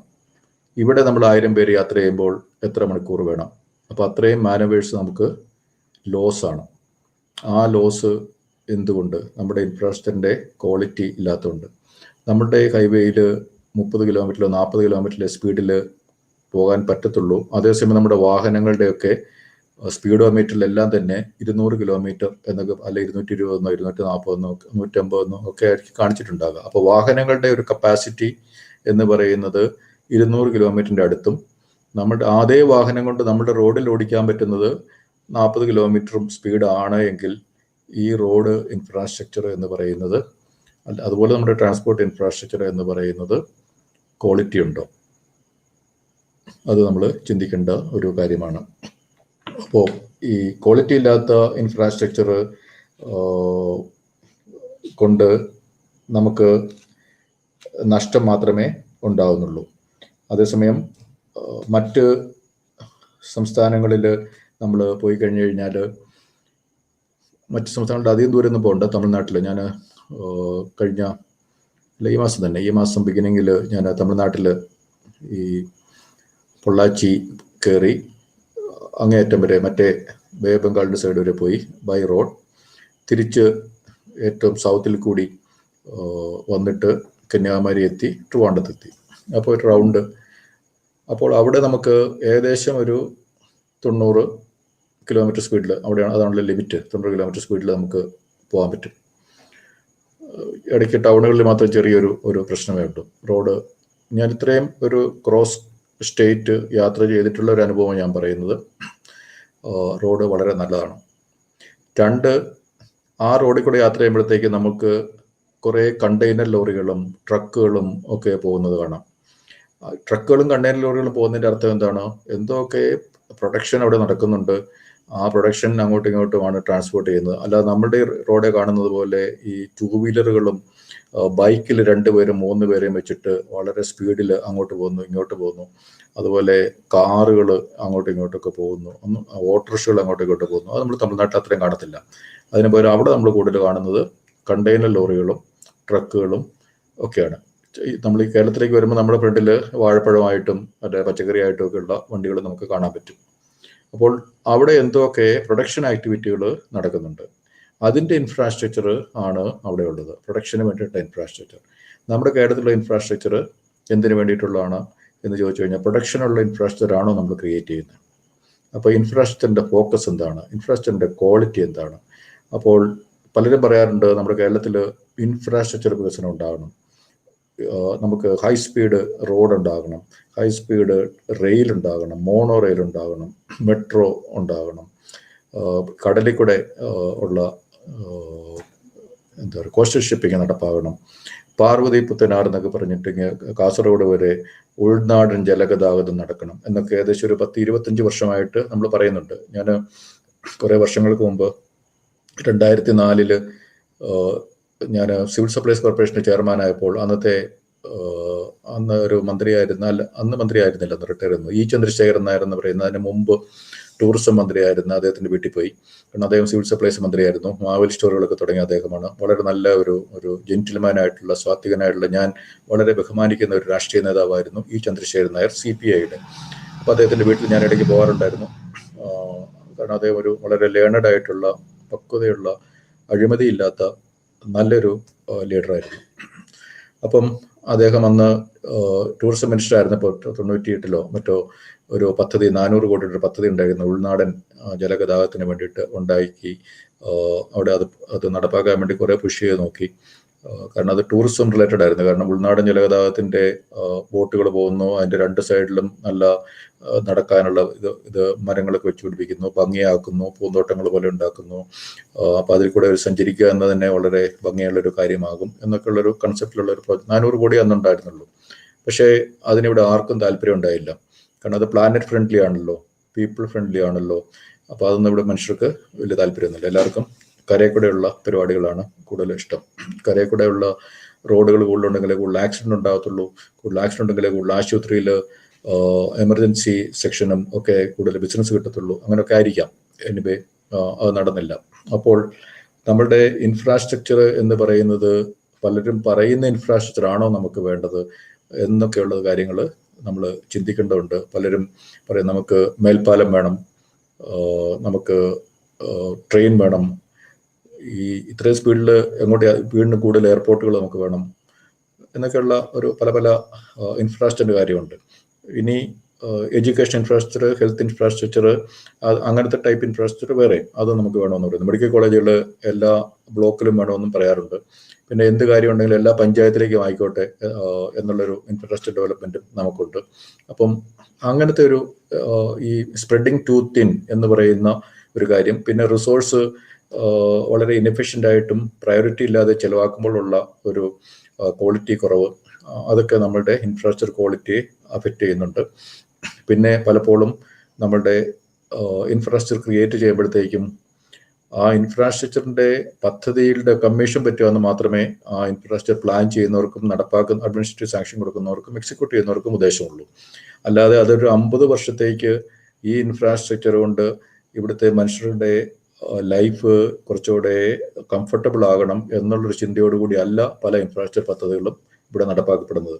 ഒരു പാലം പണിയുന്നതാണേലും ആ പാലത്തിൽ നിന്ന് ഇത്ര കമ്മീഷൻ കിട്ടും, അല്ലെങ്കിൽ അതൊരു ഭരണനേട്ടമായിട്ട് പ്രഖ്യാപിക്കുക, ഉദ്ഘാടനം നടത്തുക, നാടമുറിക്കുക, ഇതൊക്കെയാണ് പലരുടെയും ഉദ്ദേശ ലക്ഷ്യം. അല്ലാതെ ജനങ്ങൾക്ക് അടുത്ത 50 കൊല്ലത്തേക്ക് ഇതുകൊണ്ട് ഗുണമുണ്ടാകണം എന്നൊരു ചിന്തയല്ല. ഇപ്പം നമുക്ക് കാണാം, പണ്ട് രാജാക്കന്മാർ പണിതിരുന്ന, ഇപ്പോൾ കുറ്റിപ്പുറത്തൊരു പാലമുണ്ട്, അല്ലെങ്കിൽ ഇവിടുന്ന് മംഗലാപുരത്ത് നിന്ന് ഉടുപ്പിക്ക് പോകുമ്പോൾ ചില പാലങ്ങളൊക്കെ ഉണ്ട്, പണ്ട് കാലത്ത് പണിതാണ്. ആ പാലത്തിനൊന്നും ഇന്നും ഒരു കുഴപ്പമില്ല, വളരെ ഭംഗിയായിട്ട്. അവിടെ ഒരു ട്രാഫിക് ബ്ലോക്കും ആ പാലത്തിലൊന്നുമില്ല, അതിനൊരു വിള്ളലും ഇല്ല. അപ്പോൾ അതൊക്കെ അന്ന് അവർ 50 കൊല്ലമോ 100 കൊല്ലമോ ഒക്കെയുള്ള ഒരു വിഷനോടുകൂടി ജനങ്ങൾക്ക് വേണ്ടി പണിത ഇൻഫ്രാസ്ട്രക്ചറാണ്. അല്ലാതെ അവർക്ക് എന്തെങ്കിലും കമ്മീഷൻ പറ്റാൻ വേണ്ടി പണിത ഇൻഫ്രാസ്ട്രക്ചർ ആയിരുന്നില്ല. അടുത്ത ഒരു കാര്യം, ഞാൻ ഈ അഴിമതിയെ പറ്റി പറഞ്ഞെങ്കിലും 4ാമത്തെ വികസന വെല്ലുവിളി എന്ന് പറയുന്നത് അഴിമതി തന്നെയാണ്. അഴിമതിയുടെ ഒരു കുഴപ്പമെന്ന് പറയുന്നത് നമ്മളുടെ വികസനത്തിന് വേണ്ടിയുള്ള ഫണ്ട്, ക്ഷേമ പ്രവർത്തനങ്ങൾക്ക് വേണ്ടിയുള്ള ഫണ്ട്, അത് പലരുടെയും പോക്കറ്റിലേക്ക് പോകുന്നു. 2-3 ഉദാഹരണങ്ങൾ പറയാം. എല്ലാവരും ഇപ്പം അറിയാവുന്നതാണ് പാലാരിവട്ടം പാലം.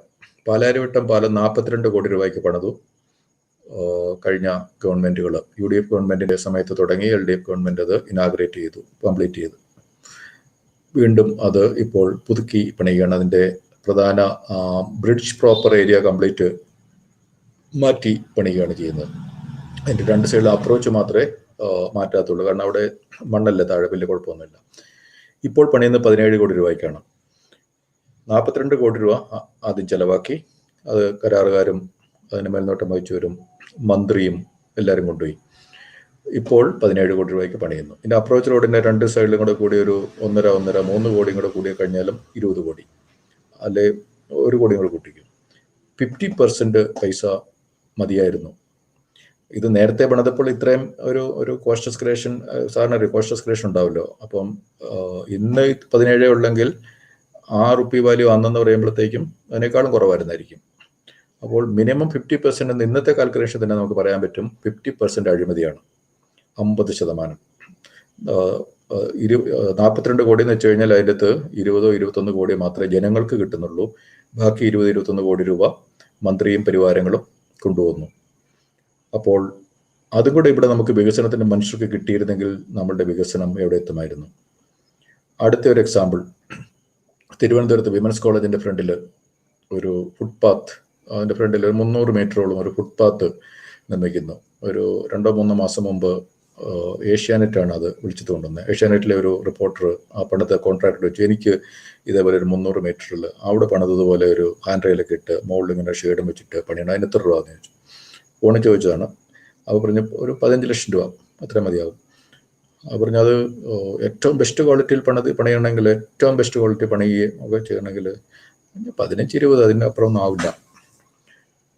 പക്ഷേ ആ പരിപാടിക്ക് അവിടെ ചിലവായത് ഏകദേശം 1 കോടി രൂപയാണ്. അപ്പോൾ അതിൻ്റെ കോൺട്രാക്ടർ തന്നെ പറയുന്നു അതുപോലെ ഒന്ന് പണിയണമെങ്കിൽ ഒരു സ്വകാര്യ വ്യക്തിയോട് പറയുന്നു ഒരു 15-20 ലക്ഷം ആകത്തുള്ളൂ. ഇനി അതിൻ്റെ ഒരു ഇൻഎഫിഷ്യൻസീസ് ഗവൺമെൻറ് എക്സിക്യൂട്ട് ചെയ്യുമ്പോൾ അതൊക്കെ പോട്ടെ, അതും കൂടെ കൂടിയാൽ തന്നെ 20 കൂടെ കൂട്ടിക്കും. അപ്പോൾ വീണ്ടും ഞാൻ പറയുന്നു 50% കൂടുതലാണ്. 60%, 70% വരെ അഴിമതി ചില പദ്ധതികൾ കേരളത്തിൽ ഇന്ന് നടക്കുന്നു. ഇത് ഈ വർഷത്തെ കാര്യമാണ് ഞാനീ പറയുന്നത്. അപ്പോൾ നമ്മുടെ റിസോഴ്സസ് എവിടെ പോകുന്നു?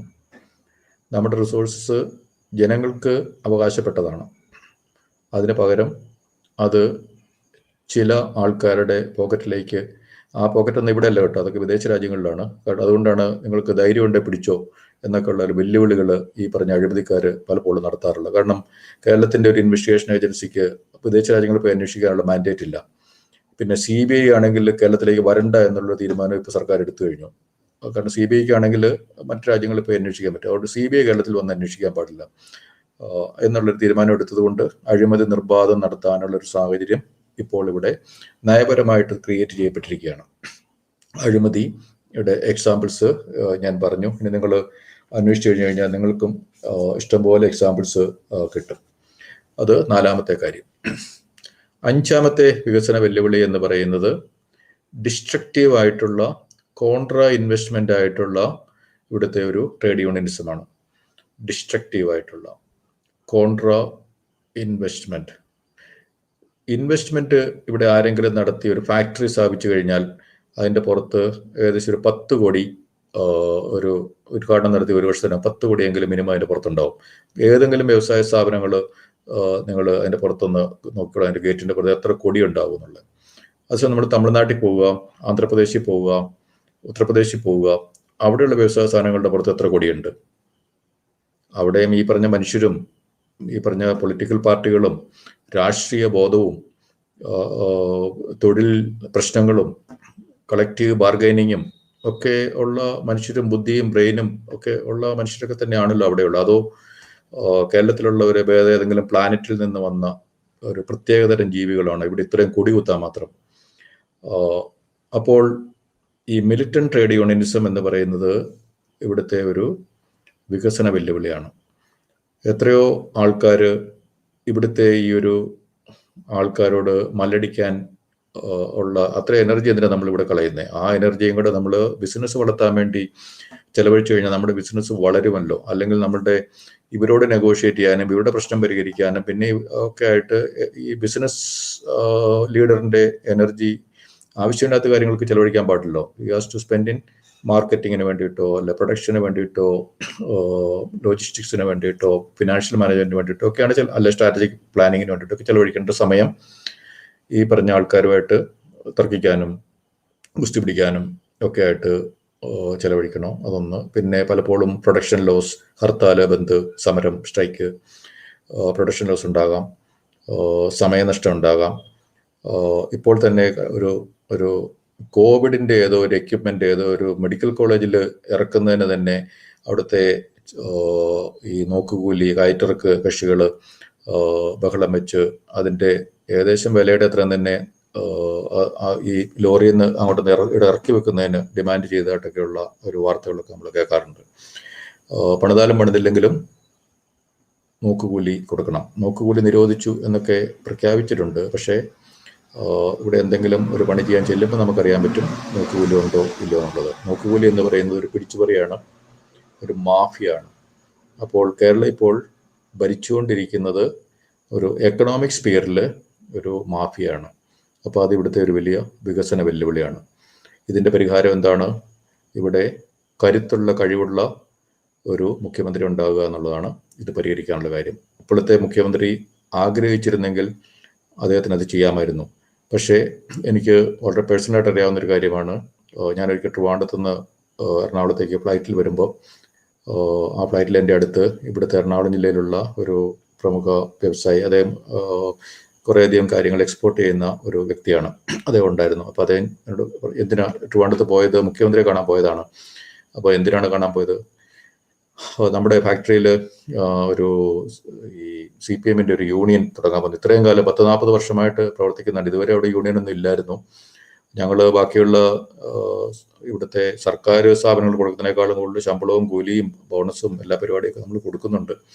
40 വർഷമായിട്ട് എക്സ്പോർട്ട് ചെയ്യുന്നതാണ്. എക്സ്പോർട്ട് ആകുമ്പോൾ നമുക്ക് വിദേശ നാണ്യം ഇങ്ങോട്ട് വരുന്ന ഒരു അങ്ങനത്തെ ബിസിനസ്സുകൾ നമുക്ക് ആവശ്യമാണ്. എന്നാൽ നമുക്ക് പെട്രോള് ഡീസലൊക്കെ വാങ്ങിക്കാൻ വേണ്ടി സൗദി അറേബ്യക്കും ഇറാനും ഒക്കെ വിദേശ നാണ്യം അങ്ങോട്ട് കൊടുക്കാൻ പറ്റുള്ളൂ. അപ്പോൾ CM പറഞ്ഞു, ഇല്ല, ഞങ്ങളുടെ നയമാണ് ട്രേഡ് യൂണിയൻ എല്ലായിടത്തും വേണം, ട്രേഡ് യൂണിയൻ ഇല്ലാതെ പറ്റത്തില്ല എന്നുള്ള ഒരു നയമാണ് മുഖ്യമന്ത്രിക്കുള്ളത് എന്ന് ആ വ്യവസായി എന്നോട് പറയുകയും, പിന്നെ പക്ഷേ ആ വ്യവസായി അവിടെ ട്രേഡ് യൂണിയൻ തുടങ്ങാൻ പറ്റാത്തതുകൊണ്ട് കുറേ ദിവസം അവിടെ സമരവും അടച്ചിടുകയും ബഹളവും പ്രശ്നങ്ങളുമായി. എനിവേ പിന്നീട് പോലീസിന്റെ സൈഡിൽ നിന്നൊന്നും സഹായം കിട്ടത്തില്ലല്ലോ, കാരണം മുഖ്യമന്ത്രിയാണല്ലോ അതിന്റെ തലതൊട്ടപ്പനായിട്ട് നിൽക്കുന്നത്. ഇവിടെ ട്രേഡ് യൂണിയൻ ഉണ്ടാക്കാനും സമരം നടത്താനും ഒക്കെയുള്ള മുഖ്യമന്ത്രിയോട് പോയി പറഞ്ഞിട്ടും അത് ഗവനിച്ചില്ല. അപ്പോൾ അതുകൊണ്ടാണ് ഞാൻ പറഞ്ഞത്, കരുത്തുള്ള, ഈ നാടിനോട് സ്നേഹമുള്ള, ഈ നാടിന്റെ വികസനം വേണമെന്ന് ആഗ്രഹിക്കുന്ന ഒരു മുഖ്യമന്ത്രി ഈ നാട്ടിലുണ്ടാകുക എന്നുള്ളത് മാത്രമേ അതിന് പ്രതിവിധിയുള്ളൂ. അപ്പോൾ ഞാൻ 5 കാര്യങ്ങൾ പറഞ്ഞു. ഒന്ന്, നമ്മുടെ വിദ്യാഭ്യാസ ഇൻഫ്രാസ്ട്രക്ചറിന്റെ പർപ്പസ്, അതിൻ്റെ ഒരു കപ്പാസിറ്റി യൂട്ടിലൈസേഷൻ, എന്തിന് എങ്ങനെ. 2, നമ്മുടെ അഡ്മിനിസ്ട്രേറ്റീവ് സ്ട്രക്ചർ, അത് നമുക്ക് അനുയോജ്യമാണോ, നമ്മുടെ വികസനത്തിന് അനുയോജ്യമാണോ. 3-ാമത്തെ കാര്യം, നമ്മുടെ ഇൻഫ്രാസ്ട്രക്ചറിൻ്റെ ക്വാളിറ്റി, അതുകൊണ്ട് നമുക്ക് ഈ സ്പീഡ്, ആക്യുറസി എന്നുള്ള എഫിഷ്യൻസി അങ്ങനത്തെ കാര്യങ്ങളൊക്കെ നമുക്ക് ഈ ഇൻഫ്രാസ്ട്രക്ചറിൽ കിട്ടുമോ, നമുക്ക് വേണ്ട ഇൻഫ്രാസ്ട്രക്ചർ ആണോ നമ്മളിവിടെ സൃഷ്ടിക്കുന്നത്, എന്തിനാണ് ഈ ഇൻഫ്രാസ്ട്രക്ചറുകൾ. 4-ാമത്തെ, കറപ്ഷൻ ഓർ അഴിമതി, അതുകൊണ്ടുണ്ടാകുന്ന പണനഷ്ടം നാട്ടുകാർക്ക്. അപ്പോൾ നമുക്ക് ഉണ്ടാകേണ്ട വികസനത്തിൻ്റെ പകുതി എവിടെ ഉണ്ടാകുന്നുള്ളൂ, ബാക്കി പകുതി പൈസ ഇവിടുന്ന് ഇവർ സൈഫൺ ചെയ്ത് വിദേശ രാജ്യങ്ങളിൽ അവിടെ അക്കൗണ്ടുകളിൽ അല്ലെങ്കിൽ അവരുടെ പാർട്ട്ണർ ബിസിനസ്സുകാരുടെ അടുത്ത് പാർക്ക് ചെയ്തിരിക്കുകയാണ്. അപ്പോൾ അതുകൊണ്ട് നാട്ടുകാർക്ക് ആ പൈസ കിട്ടുന്നില്ല. 5-ാമത്തെ കാര്യം, ഈ കോൺട്രാ ഡെവലപ്മെൻറ്റ് ട്രേഡ് യൂണിയനിസം. 5 കാര്യങ്ങളാണ് കേരളത്തിൻ്റെ വികസന വെല്ലുവിളികളായിട്ട് ഞാൻ വിലയിരുത്തുന്നത്. എൻ്റെ 34 വർഷത്തെ ഗവൺമെൻറ്റിൻ്റെ വിവിധ വകുപ്പുകളിൽ കൂടി ഉള്ള എൻ്റെ പ്രവർത്തനാനുഭവം വെച്ചിട്ടും, പിന്നെ മാനേജ്മെൻറ്റിൽ ഒരു PhD എടുത്തിട്ടുണ്ടെന്നുള്ളത് കൊണ്ടും കൂടെയാണ് ഞാൻ അതുപോലെ ഡെവലപ്മെൻറ്റിനെ പറ്റിയൊക്കെ ഞാൻ ആ വിഷയത്തിലൊക്കെ പുസ്തകം എഴുതിയിട്ടുണ്ട്, പഠിച്ചിട്ടാണ്. അപ്പം ആ ഒരു അറിവ് വെച്ചിട്ടും അനുഭവം വെച്ചിട്ടുമാണ് ഞാൻ പറയുന്നത് കേരളത്തിൻ്റെ 5 പ്രധാന വികസന വെല്ലുവിളികൾ. അതിൻ്റെ പ്രതിവിധിയും ഞാൻ പറഞ്ഞു കഴിഞ്ഞു. ഇനി നമുക്ക്, ഞാൻ പറഞ്ഞത് നിങ്ങൾ അംഗീകരിക്കണമെന്നില്ല, നിങ്ങൾക്ക് നിങ്ങളുടേതായ അഭിപ്രായം ഉണ്ടാവും. ആ അഭിപ്രായങ്ങളെ പറ്റിയുള്ള ഒരു ചർച്ച നമുക്ക് നടത്താം. പക്ഷേ നമ്മൾ കേരളം ഒരു ചർച്ചയുടെ സംസ്ഥാനമാണ്, എല്ലാത്തിനെ പറ്റി നമ്മൾ ചർച്ച നടത്തിക്കൊണ്ടിരിക്കും, നമ്മളൊന്നും നടപ്പാക്കത്തില്ല എന്നുള്ളൊരു ദുഷ്പേര് നമുക്കുണ്ടെന്നും കൂടെ നമ്മൾ തിരിച്ചറിയണം. അതുപോലെ നമ്മൾ പലപ്പോഴും ഐഡിയോളജിക്കൽ ഒരു ബ്ലൈൻഡ് ഇട്ടിട്ടാണ് പല കാര്യങ്ങളെ കാണുന്നത്. ഞാനൊരു CPM ആണെങ്കിൽ എനിക്ക് എൻ്റെതായ ഒരു വികസന കാഴ്ചപ്പാടുണ്ടാവും, ഞാൻ കോൺഗ്രസ്സുകാരനാണ്, എനിക്ക് എൻ്റെതായ വേറൊരു കാഴ്ചപ്പാടുണ്ടാവും, ഞാൻ കേരള കോൺഗ്രസ്സുകാരാണ് വേറൊന്നുണ്ടാവും, മുസ്ലിം ലീഗാണ് വേറൊന്നുണ്ടാവും, CPI ആണെങ്കിൽ വേറൊന്നുണ്ടാവും, BJP ആണ് വേറൊന്നുണ്ടാവും. അങ്ങനെയല്ല നമുക്ക് ഉണ്ടാവേണ്ടത്. നമ്മൾ ഒരു കേരളത്തിൻ്റെ വികസനമാണ് നമുക്ക് ലക്ഷ്യമെങ്കിൽ എന്തൊക്കെയാണ് എൻ്റെ തടസ്സമെന്നുള്ളത്, യഥാർത്ഥ തടസ്സമെന്നുള്ളത് കൃത്യമായിട്ട് മനസ്സിലാക്കി ആ തടസ്സങ്ങൾക്കുള്ള പ്രതിവിധി ചെയ്യാൻ ഏറ്റവും ലീഡർഷിപ്പ് ഇഷ്യൂ ഞാൻ പ്രധാനമായിട്ട് പറഞ്ഞത്, അതിൻ്റെ തടസ്സമെന്ന് പറയുന്നത് ലീഡർഷിപ്പാണ്. അപ്പം അതാണ് ഞാൻ ഇത്രയും പറഞ്ഞത്. Now over to our discussion part. Okay, thank you so much sir. അത് വളരെ ഇൻസൈറ്റ്ഫുൾ ആയിട്ടുള്ളൊരു സെഷൻ ആയിരുന്നു. വളരെയധികം ഇൻഫർമേഷൻ കിട്ടി. സാറിന്റെ അനുഭവത്തിൽ നിന്നും പരിചയസമ്പത്തിൽ നിന്നൊക്കെയാണ് ഇത്രയും പറഞ്ഞതെന്നും അറിയാം, പിന്നെ പലതും സ്റ്റഡി ചെയ്തിട്ടാണെന്നും പറഞ്ഞറിയാം. സാർ ഒരു പശ്ചാത്തലമായിട്ട് പറഞ്ഞ 1-2 കാര്യങ്ങൾ തന്നെ സംശയങ്ങളുണ്ട്. വളരെയധികം ചോദ്യങ്ങൾ നമ്മുടെ കമന്റ് സെക്ഷനിൽ വരുന്നുണ്ട്. പക്ഷെ സാർ ആദ്യം ഇതിന് പശ്ചാത്തലമായിട്ട് പറഞ്ഞൊരു 3 കാര്യങ്ങൾ, ഒന്ന് ഈ മിച്ചഭൂമി, ഇടുക്കി പദ്ധതി പോലെയുള്ള പദ്ധതികൾ, പിന്നെ നമ്മുടെ ലാൻഡ് റിഫോംസ്, പിന്നെ നമ്മുടെ റോഡ് കാര്യങ്ങൾ. ഇതില് റോഡാണ് ആദ്യത്തെ ചോദ്യം. റോഡുകൾ ഒരു പ്രശ്നമാണ് സാർ പറഞ്ഞത്. അപ്പം ഈ കണക്ടിവിറ്റി ഇല്ലാതെ എങ്ങനെയാണ് സാർ? അപ്പൊ എന്തുകൊണ്ടാണ് റോഡ് ഒരു പ്രശ്നമാണ്? അതൊരു പ്രശ്നമാണെങ്കിൽ അതിന് എന്താണ് പ്രതിവിധി? എന്തുകൊണ്ടാണ് നമ്മൾ റോഡ് ഒരു അധികം റോഡ് പാടില്ല എന്ന് പറയുന്നത്? ഓക്കെ, നമ്മളുടെ ചിന്തകള് ഇപ്പോഴത്തെ ചില പരിമിതികളിൽക്കുള്ളിൽ നിന്നുകൊണ്ട് ചിന്തിക്കുകയും ചില ഐഡിയോളജിക്കൽ ബ്ലൈൻഡേഴ്സിൻ്റെ ഉള്ളിൽ നിന്ന് അല്ലെങ്കിൽ ആ ഒരു ഫ്രെയിംവർക്കിൻ്റെ ഉള്ളിൽ നിന്ന് ചിന്തിക്കുമ്പോഴൊക്കെയുള്ള പ്രശ്നങ്ങൾ ഉണ്ട്. ഞാനിതൊരു അക്കാഡമിക് ആയിട്ടുള്ള ഒരു ഗ്രൂപ്പായിട്ടും ഹൈലി എഡ്യൂക്കേറ്റഡ് ആയിട്ടുള്ള ഒരു ഗ്രൂപ്പായിട്ടുമാണ് ഞാനിതിനെ കണ്ടത്. ഞാൻ ആദ്യം തന്നെ പറഞ്ഞിരുന്ന ഒരു സയൻറ്റിഫിക് ആയിട്ടുള്ള ഒബ്ജക്റ്റീവ് ഫിനോമിനയെ പറ്റിയുള്ള ഒബ്സർവേഷൻ, അതുപോലെ എഡ്യൂക്കേഷൻ്റെ കാര്യം പറഞ്ഞപ്പോൾ അതുപോലെ ഓപ്പൺനെസ് എന്നുള്ള കാര്യം ഞാൻ പറഞ്ഞിരുന്നു. ആ ഒരു കാഴ്ചപ്പാടുകൂടിയാണ് ഞാൻ ഉത്തരം നൽകുന്നത്. ഇതേപോലെ തന്നെ ഞാനൊരു 2 ആഴ്ച മുമ്പ് പെട്രോളിൻ്റെ വിലയെപ്പറ്റി ഒരു കമൻറ്റ് പറഞ്ഞിരുന്നു. ഞാൻ പറഞ്ഞൊരു പരിസ്ഥിതിവാദിയായ ഞാൻ പെട്രോളിന് ഇനിയും വില കൂടണം എന്ന് ഞാൻ പറയുമെന്ന്. പരിസ്ഥിതിവാദിയായ ഞാൻ അതിനെപ്പറ്റി ഇവിടുത്തെ എല്ലാവരും എന്നെ ആക്ഷേപിക്കുന്നുണ്ട്. പെട്രോളിന് വില കൂടണമെന്നാണ്, എല്ലാവർക്കും കഷ്ടപ്പാടല്ലേ? ശരിയാണ്, എല്ലാവർക്കും കഷ്ടപ്പാടൊക്കെ തന്നെയാണ്, അതിന് സംശയമൊന്നുമില്ല. പെട്രോളിൽ ഞാനും അടിക്കുന്ന ആളാണ്. ഞാൻ പെട്രോൾ പങ്ക് ചെന്നിട്ട് പെട്രോൾ അടിക്കുമ്പോഴത്തേനും പെട്രോളിന് വില കൂടി കഴിഞ്ഞാൽ എനിക്ക് ഇഷ്ടപ്പെടുമോ? ഇല്ല, ഒരിക്കലും ഇഷ്ടപ്പെടില്ല. പക്ഷെ പരിസ്ഥിതിവാദിയായ ഞാൻ പറയും പെട്രോളിന് ഉപയോഗം കുറയ്ക്കണം. ഉപയോഗം കുറയ്ക്കാൻ വേണ്ടി ഈ പ്രൈസ് എലാസ്റ്റിസിറ്റി ഓഫ് ഡിമാൻഡ് എന്ന് പറഞ്ഞൊരു എക്കണോമിക്സിൽ ഒരു കൺസെപ്റ്റ് ഉണ്ട്. അപ്പോൾ ആ കൺസെപ്റ്റ് അനുസരിച്ച് വില കൂടിക്കഴിഞ്ഞാൽ അത് പെട്രോളിൻ്റെ പ്രൈസ് എലാസ്റ്റിസിറ്റി ഓഫ് ഡിമാൻഡ് റിസർച്ചിൽ വേൾഡിലെ നല്ല യൂണിവേഴ്സിറ്റികളൊക്കെ തന്നെ റിസർച്ച് നടത്തി അവരുടെ പേപ്പേഴ്സ് പബ്ലിഷ് ചെയ്തിട്ടുണ്ട്. പെട്രോളും ഡീസലും പ്രൈസ് എലാസ്റ്റിസിറ്റി ഓഫ് ഡിമാൻഡ് ഉള്ള പ്രോഡക്ട്സ് ആണ് എന്നുള്ളത്.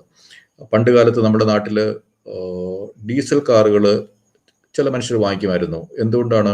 അന്ന് പെട്രോളിന് വില കൂടുതലായിരുന്നു, ഡീസലിന് വില കുറവായിരുന്നു. അപ്പോൾ വില ഫ്യൂവലിൻ്റെ നമ്മളുടെ പർച്ചേസ് ഡിസിഷൻസിനെ ബാധിക്കുന്ന ഒരു കാര്യമാണ് എന്ന് നമ്മുടെ നാട്ടിലെ ആൾക്കാർ തന്നെ ഒരു പ്രൂവ് ചെയ്തിട്ടുള്ള കാര്യമാണ്. ഈ പെട്രോളിന് ഡീസലിന് വില വ്യത്യാസം ഉള്ളപ്പോൾ അന്ന് മനുഷ്യർ ഡീസൽ കാർ വാങ്ങിക്കും. കാരണം പെട്രോളിന് വില കൂടുതൽ ഒറ്റ കാര്യം കൊണ്ടാണ്. അല്ലെങ്കിൽ ഡീസൽ കാറാണ് കൂടുതൽ കംഫർട്ടബിൾ, സൗണ്ട് കുറവാണ്, വൈബ്രേഷൻ കുറവാണ്, അതൊക്കെയുള്ള കാര്യങ്ങൾ ശരി തന്നെ. പക്ഷെ ഇന്ന് പലപ്പോഴും പൊളിറ്റിക്കൽ ഒരു ഐഡിയോളജിയുടെ കാര്യം കൊണ്ടോ അത് പറയുന്ന ആള് ആരാണെന്നൊക്കെ നോക്കിയാണ് അതിനെ സപ്പോർട്ട് ചെയ്യണോ വേണ്ടയോ, അല്ലെ അതിനെ അപഹസിക്കണോ എന്നുള്ള കാര്യങ്ങളൊക്കെ തീരുമാനിക്കുന്നത്. ഞാനത് ഒരു ഉദാഹരണം പറഞ്ഞതേ. കാരണം പെട്രോളും ഡീസലിന്റെ ഉപയോഗം കുറയ്ക്കണം ഒരു പരിസ്ഥിതിവാദി എന്ന നിലയ്ക്ക്. കാരണം അത് ഇത് എത്രയോ കത്തിച്ച് മുകളിലേക്ക് നമ്മളിത് വിടുന്നുണ്ടോ അത്രയും ഒരു ഗ്രീൻ ഹൗസ് ഗ്യാസ് ലോഡ് നമ്മുടെ അറ്റ്മോസ്ഫിയറിൽ കൂടുകയാണ്. അത് ഇറിവേഴ്സിബിൾ ആണ്. എത്രയോ വർഷം കഴിഞ്ഞാലാണ് ഇതൊക്കെ അന്തരീക്ഷത്തിൽ നിന്ന് അബ്സോർവ് ചെയ്ത് അല്ലെങ്കിൽ പോവുക എന്നുള്ളതൊക്കെ അറിവുള്ളവർക്ക് അറിയാം. അതുപോലെ തന്നെ റോഡിൻ്റെ കാര്യത്തിൽ ഞാൻ പറഞ്ഞു, റോഡ് എന്ന് പറയുന്നത് ഒരു പ്രദേശത്തിൻ്റെ പ്രൊഡക്റ്റീവ് എൻവയോൺമെന്റൽ കൺസർവേഷൻ ആ കാര്യങ്ങൾക്ക് ആ പർപ്പസുകൾക്ക് നീക്കി വെച്ച ശേഷം എത്ര പെർസെൻറ്റേജ് സ്ഥലം മറ്റ് എക്കണോമിക് ആക്ടിവിറ്റി വേണ്ടി ഉപയോഗിക്കണമെന്നുള്ളത് ആ നാടിൻ്റെ സുസ്ഥിര വികസന കാഴ്ചപ്പാടുള്ള നേതൃത്വം തീരുമാനിക്കേണ്ടതാണ്. ഇപ്പം ഞാൻ സുസ്ഥിര വികസനം നമ്മുടെ നയമാണെന്ന് നമ്മൾ എഴുതി വെച്ചിട്ടുണ്ട്. ആ നയമാണെന്ന് എഴുതി വെച്ചിട്ടുണ്ടെങ്കിൽ എക്കണോമിക് ഡെവലപ്മെൻറ്റ്, സോഷ്യൽ ഡെവലപ്മെൻറ്റ്, അതുപോലെ എൻവയോൺമെന്റൽ ഡെവലപ്മെൻറ്റ് അല്ലെ എൻവയോൺമെന്റൽ കൺസർവേഷൻ, ഈ പറഞ്ഞ ബാലൻസ് മൂന്നും ഈക്വലായിട്ട് പോകേണ്ട കാര്യമാണ്. ഒരു സോഷ്യൽ ഡെവലപ്മെന്റ് ഒരു കാര്യം പറയാം. ഒരു സ്ഥലത്തൊരു കളിസ്ഥലമുണ്ട്, ആ കളിസ്ഥലമാണോ നമുക്ക് ഇമ്പോർട്ടൻറ്റ്? അല്ലെ ഒരു സ്ഥലത്തൊരു പാർക്കുണ്ട്, ആ പാർക്കാണോ നമുക്ക് ഇമ്പോർട്ടൻറ്റ്? ഒരു സ്ഥലത്തൊരു തടാകമുണ്ട്, വളരെ ഫ്രഷ് വാട്ടർ തടാകമുണ്ട്, ആ തടാകമാണോ നമുക്ക് ഇമ്പോർട്ടൻറ്റ്? അല്ലെങ്കിൽ ഒരു സ്ഥലത്ത് ഒരു കനാലുണ്ട്, അവിടെ പിള്ളേർക്ക് അല്ലെങ്കിൽ തോട്, അവിടെ പോയി രാവിലെ വൈകിട്ടൊക്കെ കുളിക്കാനും നീന്താനും ഉള്ള, അതാണോ ഇമ്പോർട്ടൻറ്റ്? അതോ അതൊക്കെ നികത്തിയിട്ട് റോഡ് പണിത് അതിൽ കൂടെ വണ്ടി നടക്കുന്നതാണോ ഇമ്പോർട്ടൻറ്റ് എന്നുള്ളത് നമ്മൾ ചിന്തിക്കേണ്ട ഒരു കാര്യമാണ്. അത് നമ്മുടെ വികസന കാഴ്ചപ്പാടിൻ്റെ ഒരു പ്രശ്നമാണ്. അതുപോലെ ഒരു പ്രദേശത്ത് കാർബൺ സിക്വസ്ട്രേഷന് വേണ്ടി, അതായത് കാർബൺ ഡൈഓക്സൈഡ് അന്തരീക്ഷത്തേക്ക് വലിച്ചെടുക്കാൻ വേണ്ടിയിട്ട് ഇത്ര പെർസെൻറ്റേജ് പ്ലാന്റ്സ് വേണമെന്നുണ്ട്. അത് സയന്റിഫിക് ആയിട്ടുള്ള ഒരു കാര്യമാണ്. അതുപോലെ ഈ വെള്ളം എന്ന് പറയുന്നത് അത് വാട്ടർ ബോഡീസ് ഇത്ര പെർസെൻറ്റേജ് ഉണ്ടാകണമെന്നുണ്ട്. എന്നാൽ മാത്രമേ അത് കൂളിങ്ങിനും എഫക്റ്റിനും ബാക്കി ഇൻഫിൽട്രേഷനും സിങ്ക് ആയിട്ട് ആക്ട് ചെയ്യുന്നതിനും പ്യൂരിഫിക്കേഷനും പല പല പർപ്പസുകൾ അതിനുണ്ട്, എൻവയോൺമെൻറ്റൽ പർപ്പസുകൾ. അപ്പോൾ നമ്മുടെ പെർസെൻറ്റേജ് ഓഫ് നമുക്ക് ലാൻഡ് ഭയങ്കര കുറവാണെന്നറിയാം കേരളത്തിൻ്റെ.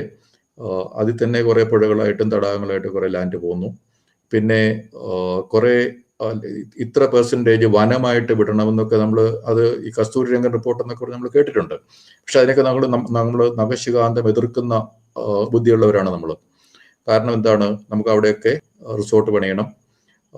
എൻവയോൺമെന്റൽ കൺസർവേഷൻ നമ്മുടെ ഒരു വിഷയമല്ല, എക്കണോമിക് കാര്യം മാത്രമാണ് നമ്മളുടെ കാര്യം. വനമൊക്കെ വേറെ ആരെങ്കിലും, വേറെ രാജ്യക്കാർ, കാനഡക്കാരോ അല്ലെ ചൈനക്കാരോ ഒക്കെ വനം വെക്കട്ടെ, എന്നിട്ട് അവർ ഇതൊക്കെ അബ്സോർവ് ചെയ്യട്ടെ, നമ്മുടെ ഉത്തരവാദിത്തമല്ല എന്നുള്ളൊരു ചിന്ത മലയാളിക്കുണ്ട്. അപ്പം ഞാൻ ഈ വികലമായ ചിന്തയുള്ള മലയാളി ആണ് പറയുന്നത് റോഡ് കൊണ്ട് എന്താ കുഴപ്പമെന്നുള്ളത്. അറിവില്ലാത്തതുകൊണ്ടാണ് അങ്ങനെ പറയുന്നത്.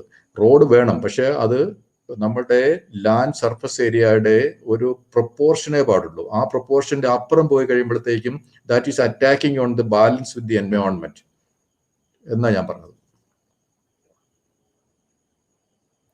ഓക്കെ സാർ, അത് സാർ ആദ്യം പറഞ്ഞൊരു പോയിന്റ് ഞാനത് സ്ട്രെസ് ചെയ്യാം. Sir thought this group is educated, അങ്ങനെ ഒരു ഗ്രൂപ്പാണ് അത്. So you can be very bold. So അതാണ് സാറിന് എക്സ്പെക്ട് ചെയ്യുന്നത്. അതുകൊണ്ട് അല്ല രാജേഷ്, അങ്ങനെയാണ് ആദ്യം പറഞ്ഞത്. It is an educated group എന്ന് പറഞ്ഞതുകൊണ്ടാണ് ഞാനൊരു സയന്റിഫിക് ടെമ്പർ ഉള്ള ആൾക്കാരായിരിക്കും, ഓപ്പൺ ആയിരിക്കും, ബ്ലൈൻഡഡ് ആൾക്കാരല്ല എന്നൊക്കെ കരുതിയാണ് ഞാൻ അങ്ങനെ പറഞ്ഞത്. അല്ലെങ്കിൽ എനിക്ക് പൊളിറ്റിക്കലി കറക്റ്റ് ആയിട്ട് വിധത്തിലേക്ക് എനിക്ക് സംസാരിക്കാമെന്ന്. സോ ഞാനൊരു യൂണിവേഴ്സിറ്റിയിലെ ഒരു അക്കാഡമിക് ക്ലാസ്സിൽ പറയുന്ന പോലെയാണ് ഞാൻ പറഞ്ഞത്. അങ്ങനെ തന്നെ പറയണം സാർ, അതാണ് സാറിന് എക്സ്പെക്ട് ചെയ്യുന്നത്. പൊളിറ്റിക്കൽ കറക്റ്റ്നെസ് എക്സ്പെക്ട് ചെയ്യുന്നില്ല. സോ പ്ലീസ്, അങ്ങനെ എനിക്ക് പറയാൻ അറിയാഞ്ഞിട്ടല്ല, പക്ഷെ വേണ്ട, ആവശ്യമില്ല. Thank you sir. അത് ജസ്റ്റ് അത് എക്സ്പ്ലനേഷൻ വളരെ ക്ലിയർ ആയിരുന്നു. സാർ ജസ്റ്റ് ഒന്ന് പറഞ്ഞു പോയതുകൊണ്ട് അതിന്റെ ഒരു ക്ലാരിറ്റി വന്നില്ലെന്നേ ഉള്ളൂ. ഇപ്പൊ ക്ലിയർ. പിന്നെ സാർ ഈ ഇൻഫ്രാസ്ട്രക്ചറിന്റെ ക്വാളിറ്റിയുടെ കാര്യം പറഞ്ഞു. അപ്പം അതിലാണ് ഒരു കണക്റ്റഡ് ഒരു ക്വസ്റ്റ്യൻ കണ്ടത്. നമുക്ക് വലിയ 6 ലൈൻ റോഡ്സ് ഒക്കെ ഉണ്ടെങ്കിൽ ഈ പറഞ്ഞ പോലെ ട്രിവാൻഡ്രം ടു എറണാകുളം 2 മണിക്കൂറിലൊക്കെ എത്താം, 240 കിലോമീറ്റേഴ്സ് ഒക്കെ. പക്ഷെ നമുക്ക് എപ്പോഴും ലാൻഡ് അക്വിസിഷൻ വലിയൊരു പ്രോബ്ലം ആണ്. ഒരു പോപ്പുലേഷൻ ഡെൻസിറ്റി കൊണ്ട് നമുക്ക് ലാൻഡ് അക്വിസിഷൻ ഒക്കെ എല്ലായിടത്തും വീടുകളും പറമ്പുകളൊക്കെയാണ്. അപ്പൊ ഇതുകൊണ്ട് കേരളത്തിന് ഈ ഒരു പോപ്പുലേഷൻ ഗ്രോത്ത് ഒരു വലിയ എഫക്റ്റ് ആണ്. അത് എന്തുകൊണ്ടാണ് ഹൈ ഡെൻസിറ്റി നമ്മുടെ വികസനത്തിന് ഒരു തിരിച്ചടിയാണ്? അതിന് എന്ത് സൊല്യൂഷൻ ഉണ്ട്? നമുക്ക് എങ്ങനെയാണ് ഇൻഫ്രാസ്ട്രക്ചർ ഭാവി പോലും ഇംപ്രൂവ് ചെയ്യാൻ പറ്റുക ഈ ഒരു ഹൈ ഡെൻസിറ്റി കാരണം? സിവിൽ സർവീസ് പരീക്ഷ എഴുതിയ സമയത്ത് ഈ ഒരു ആസ്പെക്ട് ഒരു ചോദ്യമായിരുന്നു. അതായത് ഇന്ത്യയുടെ പോപ്പുലേഷൻ അല്ലേ ഏറ്റവും വലിയ പ്രധാന പ്രശ്നം എന്നുള്ളത്. അന്ന് സിവിൽ സർവീസ് പരീക്ഷ എഴുതുമ്പോഴത്തേക്കും ഈ പറഞ്ഞ പൊളിറ്റിക്കലി കറക്റ്റ് ആയിട്ടുള്ള ഉത്തരം എഴുതണമെന്നൊക്കെയാണ് അന്നത്തെ വിവരമുള്ള ഒരു സാറന്മാരൊക്കെ നമുക്ക് പറഞ്ഞു തന്നിരുന്നത്. അവർ പറഞ്ഞു പോപ്പുലേഷൻ എന്ന് പറയുന്നത് ഒരു മൗത്ത് ഉണ്ടാകുമ്പം 2 കൈ ഉണ്ടാവും. 2 കൈ ഉണ്ടെങ്കിൽ അവർക്ക് കൂടുതൽ പണി ചെയ്യാം. പണി ചെയ്തു കഴിഞ്ഞാൽ നമുക്ക് കൂടുതൽ വികസനം ഉണ്ടാവും. അപ്പോൾ ഒരു മൗത്തിന് 2 കൈ ഉണ്ടാകുന്നത് കൈയാണ് നമുക്ക് ആവശ്യം. അപ്പോൾ പോപ്പുലേഷൻ ഇനിയും കൂടിയാലും നമുക്ക് കുഴപ്പമില്ല. അവരെ എല്ലാം നമ്മൾ വിദ്യാഭ്യാസം നൽകി അവരെ വികസിപ്പിച്ച് അവർ നാടിന്റെ വികസനത്തിന് കോൺട്രിബ്യൂട്ട് ചെയ്യുമ്പോഴത്തേക്കും ഇതെല്ലാം ഹ്യൂമൻ റിസോഴ്സ് ആണ്. ഹ്യൂമൻ റിസോഴ്സ് എന്ന് പറയുന്നത് ഒരു ലയബിലിറ്റി അല്ല, ഒരു ബേർഡൻ അല്ല എന്നൊക്കെയുള്ള ആയിരുന്നു ഞാൻ സിവിൽ സർവീസ് പരീക്ഷ എഴുതിയ ആ സമയത്ത് ഞാനും പരീക്ഷ എഴുതിയത്. ഇന്ന് ഞാൻ പറയും ഓരോ പ്രദേശത്തിനും ഒരു ക്യാരിയിങ് കപ്പാസിറ്റി ഉണ്ട്. ക്യാരിയിങ് കപ്പാസിറ്റി എന്ന് പറയുന്നത് എൻവയോൺമെന്റൽ സയൻസിലെ ഒരു കൺസെപ്റ്റാണ്. ഒരു പ്രദേശത്തിന് ക്യാരി ചെയ്യാൻ പറ്റുന്ന ഒരു ലോഡുണ്ട്. അത് മനുഷ്യരായിക്കോട്ടെ, വാഹനമായിക്കോട്ടെ, റോഡായിക്കോട്ടെ, എയറോപ്ലെയിൻ ആയിക്കോട്ടെ, ആലപ്പുഴയിലെ വേമ്പനാടിലേക്കിലെ ഹൗസ് ബോട്ട് ആയിക്കോട്ടെ. കാരണം ആലപ്പുഴയിലെ ഹൗസ് ബോട്ട്, ആലപ്പുഴ വേമ്പനാടിലേക്കിൻ്റെ ഒരു carrying capacity of house boats ഞാൻ പഠനം നടത്തിയ ഒരു വിഷയമായതുകൊണ്ട് ഞാൻ കൃത്യമായിട്ട് പറയുന്നത്. അപ്പോൾ ഈ ക്യാരിയിങ് കപ്പാസിറ്റിയുടെ എത്രയോ അപ്പുറമാണ് ഇന്ന് കേരളം പൊയ്ക്കൊണ്ടിരിക്കുന്നത് എന്നുള്ളത് ഒരു വളരെ ഡേഞ്ചറസ് ഡിസാസ്റ്റർ സിറ്റുവേഷനിൽ നമ്മൾ എത്തിയിരിക്കുന്നു. വീണ്ടും ഒരു എക്സാമ്പിൾ പറയാം. ഞാൻ ഫയർഫോഴ്സിൽ ജോലി ചെയ്യുന്ന സമയത്ത് നമ്മുടെ കേരളത്തിലെ ബിൽഡിങ്ങുകളൊന്നും സേഫ് അല്ല എന്നുള്ള ഒരു പഠനങ്ങൾ ഒക്കെ അന്ന് വന്ന കാര്യമാണ്. സേഫ് അല്ല എന്ന് പറഞ്ഞു കഴിഞ്ഞാൽ 15ാം നിലയിൽ എന്തെങ്കിലും ഒരു ആക്സിഡന്റ് ഉണ്ടായി കഴിഞ്ഞാൽ ഈ ഫയർഫോഴ്സിനെ ഫയർ ആൻഡ് റെസ്ക്യൂ സർവീസസ് എന്നാണ് ആ വകുപ്പിനെ പറയുന്നത്. എവിടെയെങ്കിലും ഉണ്ടെങ്കിൽ റെസ്ക്യൂ നടത്തേണ്ടതും അതിന്റെ വകുപ്പും ഈ ഫയർ ആൻഡ് റെസ്ക്യൂ സർവീസസ് വകുപ്പാണ്. അതിനുള്ള എക്യുപ്മെന്റ്സ് ഒക്കെ അവർക്ക് ഉണ്ടാകണമെന്നാണ് ഒരു നയം, അല്ല ആ വകുപ്പിന്റെ ഉദ്ദേശം. അപ്പോൾ ഞാൻ അവിടെ ചെന്നപ്പോഴത്തേക്ക് മനസ്സിലായി ഈ ഫയർ എഞ്ചിന്റെ മുകളിൽ വെച്ചിരിക്കുന്ന ഏകദേശം 3 നില വരെ പോകുന്ന ലാഡർ മാത്രം നമുക്കുള്ളൂ. ഒരു 10ാം നിലയിൽ തീ പിടിച്ചു കഴിഞ്ഞാലോ, അല്ലെ 10ാം നിലയിൽ ഒരു പുക കണ്ടാലോ, 10ാം നിലയിൽ എന്തെങ്കിലും ഒരു ടെററിസ്റ്റ് അറ്റാക്ക് ഉണ്ടായി കഴിഞ്ഞാൽ റെസ്ക്യൂ ചെയ്യാനൊന്നും നമുക്കിവിടെ ഒരു കപ്പാസിറ്റി നമുക്കില്ല. അപ്പോൾ ഞാൻ നമ്മുടെ ഒരു ടീമിനെ ബോംബെക്കും പൂനെക്കും ബാംഗ്ലൂരും ഒക്കെ, അതുപോലെ വിദേശ രാജ്യങ്ങളിൽ ഫ്രാൻസിലൊക്കെ നല്ല ഡെവലപ്ഡാണ് ഈ ഫയർഫോഴ്സ് എന്നൊക്കെ പറയുന്നത്. അപ്പോൾ ഞാൻ അതൊക്കെ ഗൂഗിളിൽ നിന്നൊക്കെ പഠിച്ച് ഈ പോയ ടീമൊക്കെ വന്ന് റിപ്പോർട്ട് തന്നു. അപ്പോൾ നമ്മൾ ഈ പുറത്തുനിന്ന് ഇങ്ങനെ ഈ 15 നിലയോ 20 നിലയോ ഒക്കെ പോകാവുന്ന പരിപാടികളൊക്കെ ഉണ്ട്. അപ്പോൾ ഞാൻ അതിനെപ്പറ്റി പഠിച്ചപ്പോൾ തന്നെ അപ്പോൾ എനിക്ക് മനസ്സിലായി നമ്മുടെ റോഡിൽ കൂടെ അത് ഓടിക്കാൻ പറ്റില്ല. കാരണം നമ്മുടെ റോഡിന് വീതി കൂടുതലാണ്. നമ്മുടെ റോഡിന്റെ ടേൺ എന്ന് പറയുന്നത് അത് കാരണം ഈ ഹൈറ്റ് ഇതിന് പുറത്തെ ലാഡറിന് കൂടുന്തോറും അതിന്റെ ബേസിന്റെ വിട്ത് കൂടും. ബേസിന്റെ വിട്ത് കൂടി കഴിഞ്ഞാൽ നമ്മുടെ റോഡുകൾ ഓടിക്കാൻ പറ്റില്ല. പിന്നെ നമ്മളുടെ പല ഫ്ലാറ്റുകളുടെയും അതിന്റെ ഒരു കൺസ്ട്രക്ഷൻ ഗേറ്റ് വെച്ചിരിക്കുന്നതൊക്കെ 90 ഡിഗ്രി ആംഗിൾ, അപ്പോൾ അത് തിരിഞ്ഞങ്ങോട്ട് കയറത്തൊന്നുമില്ല. പിന്നെ കയറിയാൽ തന്നെ അതിന്റെ ചുറ്റിലും അത് പോകത്തില്ല. കാരണം നമ്മുടെ അഴിമതി കാരണം ഈ ഓഫ്സെറ്റ് ഒക്കെ ഇടുന്നതൊക്കെ സ്ഥലമില്ലാത്തടത്തൊക്കെ നമ്മൾ ബിൽഡിംഗ് പണിയും. അപ്പം അങ്ങനെയുള്ള ഒരു പ്രശ്നങ്ങൾ നമ്മൾ കണ്ടതാണ്. അപ്പോൾ നമ്മളുടെ പോപ്പുലേഷൻ ഡെൻസിറ്റി ഒരു പ്രശ്നമാണ് എന്ന് ഇന്ന് ഞാൻ പറയും. അതിൻ്റെ കാരണം നമ്മുടെ ക്യാരിയിങ് കപ്പാസിറ്റിയുടെ അപ്പുറമാണ്. അതുകൊണ്ട് നമ്മളുടെ സ്ഥലം റോഡിനോ അല്ലെങ്കിൽ അങ്ങനത്തെ കാര്യങ്ങൾക്കോ ഈ ഒരു റെസ്ക്യൂവിനുള്ള ബിൽഡിംഗ് എവിടെയെങ്കിലും ഉണ്ടോ അവിടെ അതിനെ പറ്റിയിട്ടില്ല. അതുപോലെ ഈ ഫ്ലാറ്റുകളും ബിൽഡിങ്ങുകൾ വരുമ്പോഴത്തേക്കും അവിടെ നിന്നുള്ള സ്യൂവറേജ് അതിൻ്റെ ഒരു ലോഡ് നമ്മുടെ സ്യൂവറേജ് കപ്പാസിറ്റിയുടെ എത്രയോ അപ്പുറമാണ്. അപ്പോൾ അതിൻ്റെ ഒരു കണ്ടാമിനേഷൻ, അതിൻ്റെ ഒരു എൻവയോൺമെന്റൽ ആൻഡ് ഹെൽത്ത് ഹസാർഡ്സ് ഭയങ്കര ഹൈ ആണ്. അതുപോലെ കൂടുതൽ ആളുകളുണ്ടെങ്കിൽ നമ്മുടെ വെള്ളത്തിന്റെ സോഴ്സ് ഒന്ന് പൊല്യൂഷൻ കൊണ്ട് availability of safe drinking water കുറഞ്ഞു പൊല്യൂഷൻ കൊണ്ട്. 2, ഈ നല്ല വെള്ളം തന്നെ പോപ്പുലേഷൻ കൂടുമ്പോഴത്തേക്കും പെർ പേഴ്സൺ അവൈലബിലിറ്റി വീണ്ടും കുറയുന്നു. അതും ക്യാരിയിങ് കപ്പാസിറ്റിയുടെ കൺസെപ്റ്റാണ്. പിന്നെ നമ്മളൊരു ആശുപത്രിയിൽ ചെന്നാലോ സ്കൂളിൽ ചെന്നാലോ എന്തുകൊണ്ടാണ് എല്ലായിടത്തും ഇങ്ങനെ ഒരു സ്കൂളിൽ അഡ്മിഷൻ കിട്ടാൻ തന്നെ എത്രയോ ശുപാർശകൾ വേണ്ടി വരുന്നു. നല്ല സ്കൂളുകൾ ഇഷ്ടംപോലെ ഉണ്ട്, പക്ഷേ കുട്ടികളും അതുപോലെ ഉണ്ടാകുന്നു. ഇപ്പോൾ കേരളത്തിൽ ചില പ്രദേശങ്ങളിലൊക്കെ കുട്ടികളുടെ എണ്ണം വളരെ കൂടുകയാണ്. അപ്പോൾ അത് ഒരു പ്രശ്നമായിട്ട് നമുക്ക് കാണാം. അതൊരു വശം. ഇനി രണ്ടാമത്തെ ഒരു വശം എന്ന് പറയുന്നത് നമ്മളുടെ എഡ്യൂക്കേഷൻ ഇൻഫ്രാസ്ട്രക്ചർ വളരെ പർപ്പസ്ഫുൾ ആകുകയും വളരെ നല്ലതാകുകയാണെങ്കിൽ നമ്മളുടെ പോപ്പുലേഷൻ എത്രയാവട്ടെ അവരെ നമുക്ക് നമ്മുടെ ജർമ്മനിയിൽ ഇപ്പോൾ പോപ്പുലേഷൻ കുറവാണ്, സ്വീഡനിൽ പോപ്പുലേഷൻ കുറവാണ്, ഡെൻമാർക്കിൽ പോപ്പുലേഷൻ കുറവാണ്. അവിടത്തേക്കൊക്കെ ആളുകളെ ആവശ്യമുണ്ട്. കാനഡയിൽ ആവശ്യമുണ്ട്, സ്കിൽഡ് ആൾക്കാരെ ആവശ്യമുണ്ട്, ഓസ്ട്രേലിയയിൽ ആവശ്യമുണ്ട്, ന്യൂസിലാൻഡിൽ ആവശ്യമുണ്ട്. ന്യൂസിലൻഡിൽ നമ്മുടെ മലയാളി ഒരാൾ മന്ത്രി വരെയായി. അപ്പോൾ എവിടെയൊക്കെയാണോ ആളുകളെ ആവശ്യമുള്ളത്, ഹ്യൂമൻ റിസോഴ്സ് ആവശ്യമുള്ള രാജ്യങ്ങളിൽ എന്ത് സ്കില്ലാണ് ആവശ്യം, ആ സ്കില്ലിനുള്ള ട്രെയിനിങ്ങിന്റെ കേന്ദ്രമായിട്ട് നമ്മുടെ കേരളത്തെ മാറ്റിക്കഴിഞ്ഞു കഴിഞ്ഞാൽ ആ രാജ്യങ്ങളിലേക്ക് നമ്മുടെ ഈ ആളുകൾ പോയി കഴിഞ്ഞു കഴിഞ്ഞാൽ അവരോട് സ്ഥിരതാമസമാക്കിക്കോളും. നല്ല രാജ്യങ്ങളാണ് അത്. പോയോട് മിക്കവാറും ഇങ്ങോട്ട് തിരിച്ചു വരത്തില്ല. 10% തിരിച്ചു വരുന്നേ വന്നോട്ടെ. അപ്പോൾ എന്ന് തന്നെയല്ല അവിടുത്തെ ആൾക്കാർ ഇങ്ങോട്ട് വല്ല പൈസ അയച്ചു കഴിഞ്ഞാൽ അതും റെമിറ്റൻസ് എന്ന് പറയുന്നത് നല്ല കാര്യമാണ്. അപ്പോൾ പോപ്പുലേഷൻ ഉണ്ടാകുന്നൊരു പെർസെ തകരാറല്ല, പക്ഷേ നമ്മൾ അവരെ എഡ്യൂക്കേറ്റ് ചെയ്ത് അവർക്ക് ഒരു സ്വന്തം കാലം നിന്ന് ഈ സംസ്ഥാനത്തിന്റെ ക്യാരിയിങ് കപ്പാസിറ്റിയിൽ ഒരു ലോഡ് ആകാതെ നോക്കാൻ നമുക്ക് പറ്റുമെന്നുണ്ടെങ്കിൽ ഇറ്റ്സ് ഓക്കെ. ഇത് കറന്റ് ഡെൻസിറ്റി ഓഫ് പോപ്പുലേഷൻ. ഇനിയും അത് കൂടുന്നത് വളരെ വളരെ അപകടകരമാണ്. ഇതാണ് എനിക്ക് ഇതിനെപ്പറ്റി പറയാനുള്ളത്. ഓക്കെ സാർ, അതുമായിട്ട് കണ്ടിന്യൂ ചെയ്ത് തന്നെ ചോദിക്കുകയാണെങ്കിൽ സാറ് തമിഴ്നാട്ടിൽ ഉള്ള വണ്ടികൾ എക്സ്പോർട്ട് ഓറിയന്റഡ് അല്ലെങ്കിൽ അവിടെയുള്ള പ്രൊഡക്റ്റഡ് ആയിട്ടുള്ള കാര്യങ്ങൾ കൊണ്ടുവന്നത് കണ്ടു എന്ന് പറഞ്ഞാൽ കേരളത്തിൽ അങ്ങനെ കാണുന്നില്ല. ഈ വെല്ലുവിളികളുടെ ഇടയിൽ കേരളത്തിന് പറ്റിയൊരു ബിസിനസ് മോഡൽ എന്തായിരിക്കും? ടൂറിസം ആണോ, അതോ നമുക്കിപ്പം ലാൻഡ് പ്രോബ്ലം ഉണ്ട്, ജനസാന്ദ്രത കൂടുതലാണ്, മറ്റ് ട്രേഡ് യൂണിറ്റ്സ് ഉണ്ട്, എന്ത് കാണിച്ചിട്ടാണ് നമുക്ക് ആൾക്കാരെ ഇങ്ങോട്ട് ഇൻവൈറ്റ് ചെയ്യാൻ പറ്റുക? ബിസിനസ് മോഡൽ എന്ന് പറയുന്നത് സാധാരണ ഒരു ബിസിനസ് ഓർഗനൈസേഷൻ അവരുടെ സ്ട്രാറ്റജിക് പ്ലാന്റെ ഭാഗമായിട്ട് കൺസീവ് ചെയ്ത് ഡെവലപ്പ് ചെയ്യുന്ന ഒരു കൺസ്ട്രക്റ്റാണ്. മെന്റൽ കൺസ്ട്രക്ട് എന്നാണ് പറയുക ബിസിനസ് പ്ലാനിൽ അതിൻ്റെ പ്രോഫിറ്റ് ഫോർമുലയും അങ്ങനത്തെ കുറേ കാര്യങ്ങളൊക്കെയാണ് ബിസിനസ് പ്ലാനിൽ ഉണ്ടാവുക. ഞാൻ എൻ്റെ സ്ട്രാറ്റജിക് മാനേജ്മെന്റ് എന്ന പുസ്തകത്തിൻ്റെ അകത്ത് ഇതിനെപ്പറ്റി ബിസിനസ് മോഡലിനെ പറ്റി എഴുതിയിട്ടുണ്ട്. ഇനി ഒരു സംസ്ഥാനത്തിനൊരു ബിസിനസ് മോഡൽ എന്ന് പറയുന്നത് ഒരിക്കലും ഉണ്ടാക്കാൻ പറ്റില്ല, കാരണം സംസ്ഥാനത്തിന്റെ പണി ബിസിനസ് അല്ലല്ലോ. അതുപോലെ ഗവൺമെന്റിനും ഒരു ബിസിനസ് മോഡൽ ഉണ്ടാക്കാൻ പറ്റില്ല, കാരണം ഗവൺമെന്റിന്റെ പണിയും ബിസിനസ് അല്ല. അത് ബിസിനസ് ഓർഗനൈസേഷൻസ് ആണ് ബിസിനസ് മോഡൽ എന്നുള്ളൊരു കൺസ്ട്രക്റ്റ് പലപ്പോഴും ഉണ്ടാക്കുക. ഇനി വ്യവസായങ്ങൾ എന്താണ് ഇവിടെ വരേണ്ടത്, അല്ലെ എക്കണോമിക് ആക്ടിവിറ്റി എന്താണ് കേരളത്തിന് വരേണ്ടത്, അതിന്റെ പ്രയോറിറ്റി ഏതൊക്കെയാണ് എന്ന് നോക്കുകയും, അല്ലെങ്കിൽ ഒരു വികസന മോഡൽ എന്നോ അല്ലെ ഡെവലപ്മെന്റ് മോഡൽ എന്നോ ഒക്കെ നമ്മൾ പറഞ്ഞു കഴിഞ്ഞാൽ അതിനെപ്പറ്റി നമുക്ക് ഡിസ്കസ് ചെയ്യാവുന്ന കാര്യമാണ്. ഞാനൊരു ഉദാഹരണം പറയാം. ഞാൻ തുറമുഖ വകുപ്പ് ജോലി ചെയ്ത ഒരാളാണ്. അപ്പോൾ ആ സമയത്ത് കേരളത്തിൽ മാരിടൈം എഡ്യൂക്കേഷൻ വികസിപ്പിക്കാൻ വേണ്ടി ഞാനൊരു പദ്ധതി തയ്യാറാക്കി. അതിൻ്റെ ഫലമായിട്ട് കേരളത്തിൽ 3 മാരിടൈം ഇൻസ്റ്റിറ്റ്യൂട്ടുകൾ സ്ഥാപിക്കുക. ഒന്ന് നീണ്ടകര, അവിടെ ഇപ്പോൾ നീണ്ടകര പാലം വഴി വരുമ്പോൾ ലെഫ്റ്റിലേക്ക് നോക്കി കഴിഞ്ഞാൽ ഞാൻ ഏകദേശം ഒരു 7-8 കൊല്ലം മുമ്പ് കൺസ്ട്രക്ഷൻ കംപ്ലീറ്റ് ആക്കി അത് ഞാൻ അവിടെ നിന്ന് ട്രാൻസ്ഫർ ചെയ്തു.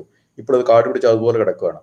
ഇനി കുറച്ചുകൂടെ ഇങ്ങോട്ട് വന്നു കഴിഞ്ഞാൽ ചവറ എത്തിക്കഴിഞ്ഞാൽ സ്കിൽ ഡെവലപ്മെന്റ് ഇൻസ്റ്റിറ്റ്യൂട്ട് എന്ന് പറഞ്ഞിട്ട് ഗവൺമെന്റ് ഓഫ് ഇന്ത്യയുടെ ഫണ്ട് കൊണ്ട്, മറ്റേത് നബാർഡിന്റെ ഫണ്ട് കൊണ്ട് ഉണ്ടാക്കിയതാണ്. ഇതും ഗവൺമെന്റ് ഓഫ് ഇന്ത്യയുടെ ഫണ്ട് കൊണ്ട് ചവറ എത്തിക്കഴിയുമ്പോൾ അത് ലേബർ ഡിപ്പാർട്ട്മെന്റ് കീഴിൽ, അത് ഞാനല്ല, അവിടെ പണിതിട്ടിട്ടുണ്ട്. ഇപ്പോഴും അത് പൂട്ടിയിട്ടിട്ടുണ്ട് അവിടെ സ്കിൽ ഡെവലപ്മെന്റിന് വേണ്ടിയിട്ട്. അപ്പോൾ മാരിടൈം എഡ്യൂക്കേഷൻ ഞാനന്ന് അങ്ങനെ കൺസീവ് ചെയ്യാൻ കാരണം, ഈ മാരിടൈം മേഖലയിലുള്ള തൊഴിലിൽ ഏകദേശം ഒരു 17% ഫിലിപ്പീൻസുകാരാണ് അത് കൈയടക്കിയിരിക്കുന്നത് വെള്ളിലെ, അതായത് ഈ ക്രൂസിലും ഷിപ്പുകളിലും മർച്ചന്റ് നേവിയിലും അങ്ങനത്തെ വേറെ കാര്യങ്ങളിലൊക്കെ.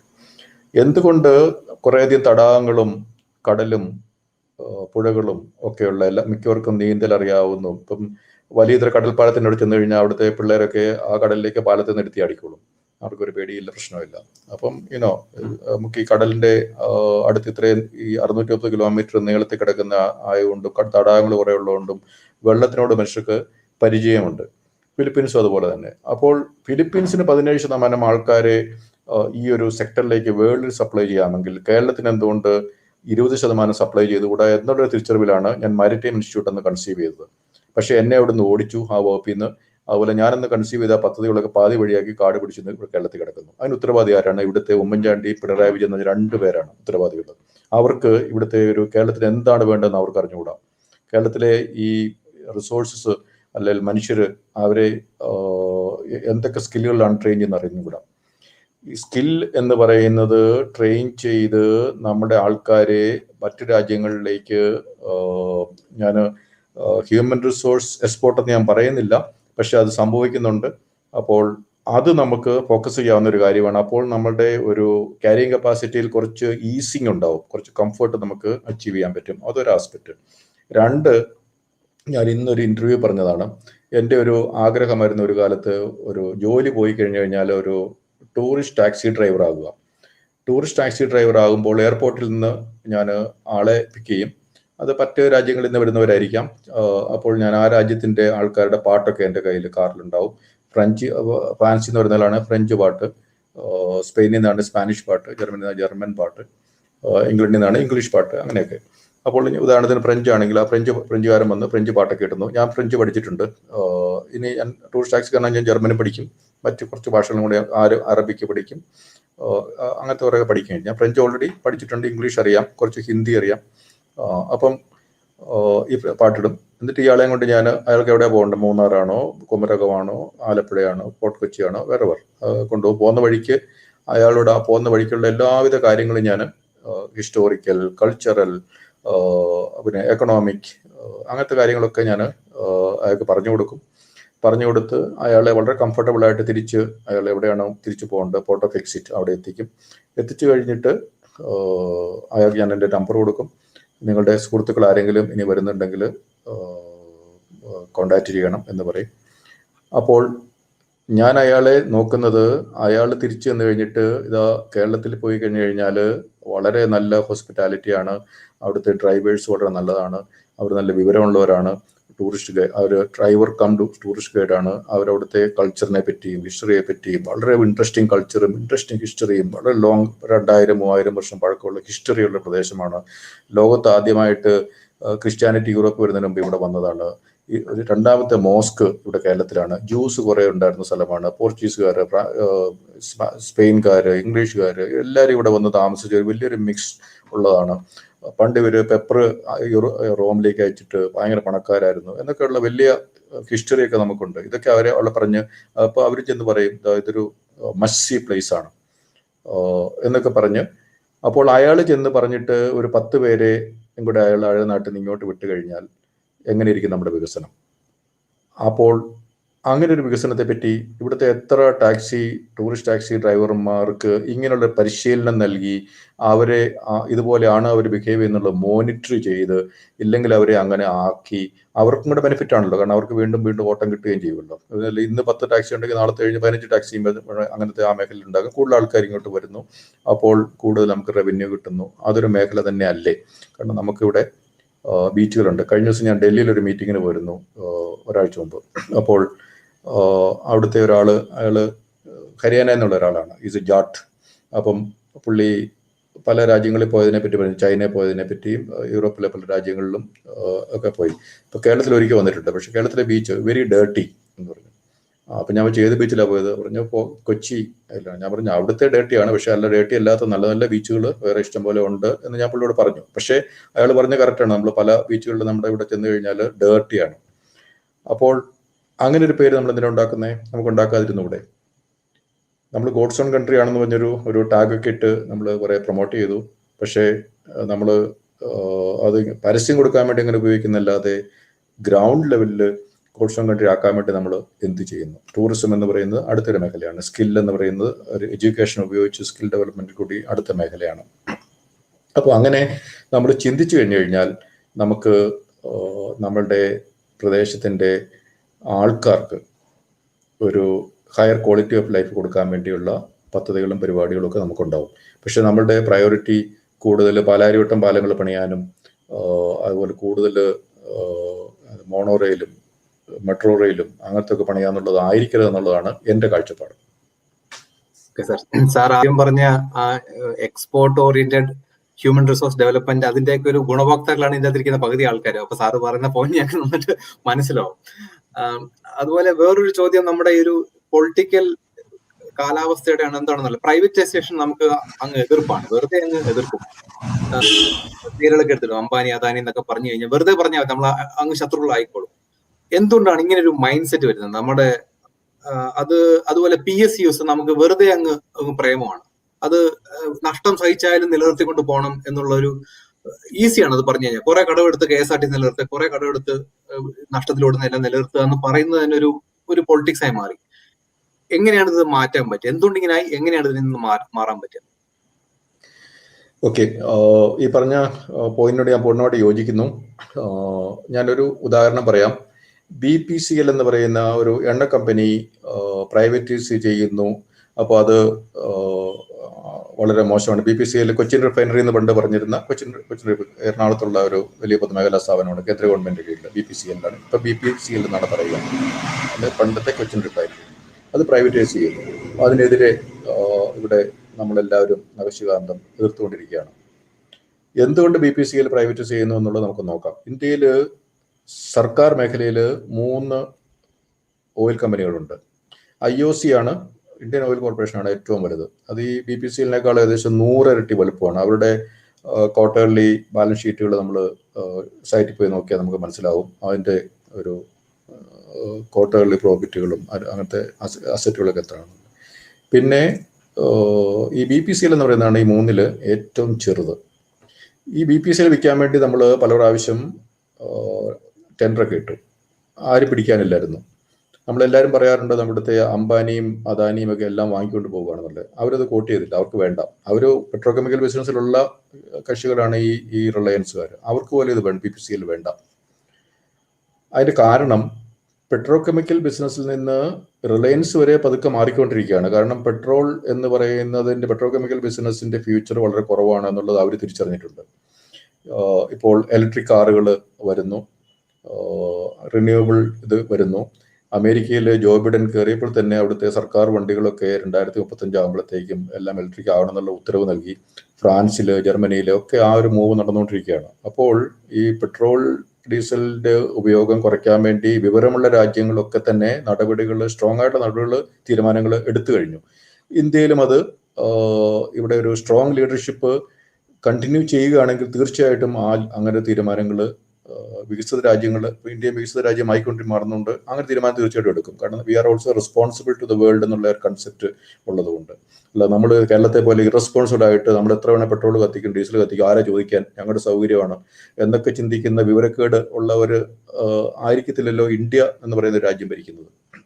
അപ്പോൾ ഈ BPCL അവസാനം ഇപ്പോൾ വേദാന്ത മറ്റോ ഒരു കൺസോർഷ്യം ഒക്കെ ഫോം ചെയ്തിട്ട് അത് വാങ്ങിക്കാൻ പോകുന്നു. കാരണം ഇന്ന് വിറ്റാൽ നമുക്ക് കുറച്ചെങ്കിലും പൈസ കിട്ടും.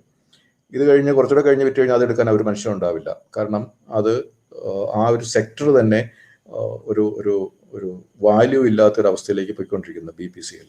അതൊരവസ്ഥ. രണ്ടാമത്, പൊതുമേഖലാ സ്ഥാപനങ്ങൾ കേരളത്തിൽ ഞാൻ പൊതുമേഖലാ സ്ഥാപനങ്ങളിൽ MD ആയിട്ട് മാനേജിംഗ് ഡയറക്ടറായിട്ട് ഇരുന്നിട്ടുണ്ട്. ലാസ്റ്റ് ഷൊർണൂർ മെറ്റൽ ഇൻഡസ്ട്രീസ് കഴിഞ്ഞ 20 കൊല്ലമായിട്ട് നഷ്ടത്തിൽ പോകുന്ന ഒരു സ്ഥാപനമാണ്. ആ സ്ഥാപനം എന്നെ അവിടെ പോസ്റ്റ് ചെയ്തപ്പോഴാണ് കേരളത്തിലെ കുറേ പേരെങ്കിലും അറിഞ്ഞത്. ഞാനും അറിഞ്ഞപ്പോഴാണ്, അതിന് മുമ്പ് എനിക്ക് അറിഞ്ഞുകൂടായിരുന്നു ഇങ്ങനൊരു സ്ഥാപനം ഇവിടെ ഉണ്ടെന്നുള്ളത്. 1928 സ്ഥാപിച്ചാണ് ബ്രിട്ടീഷുകാർ.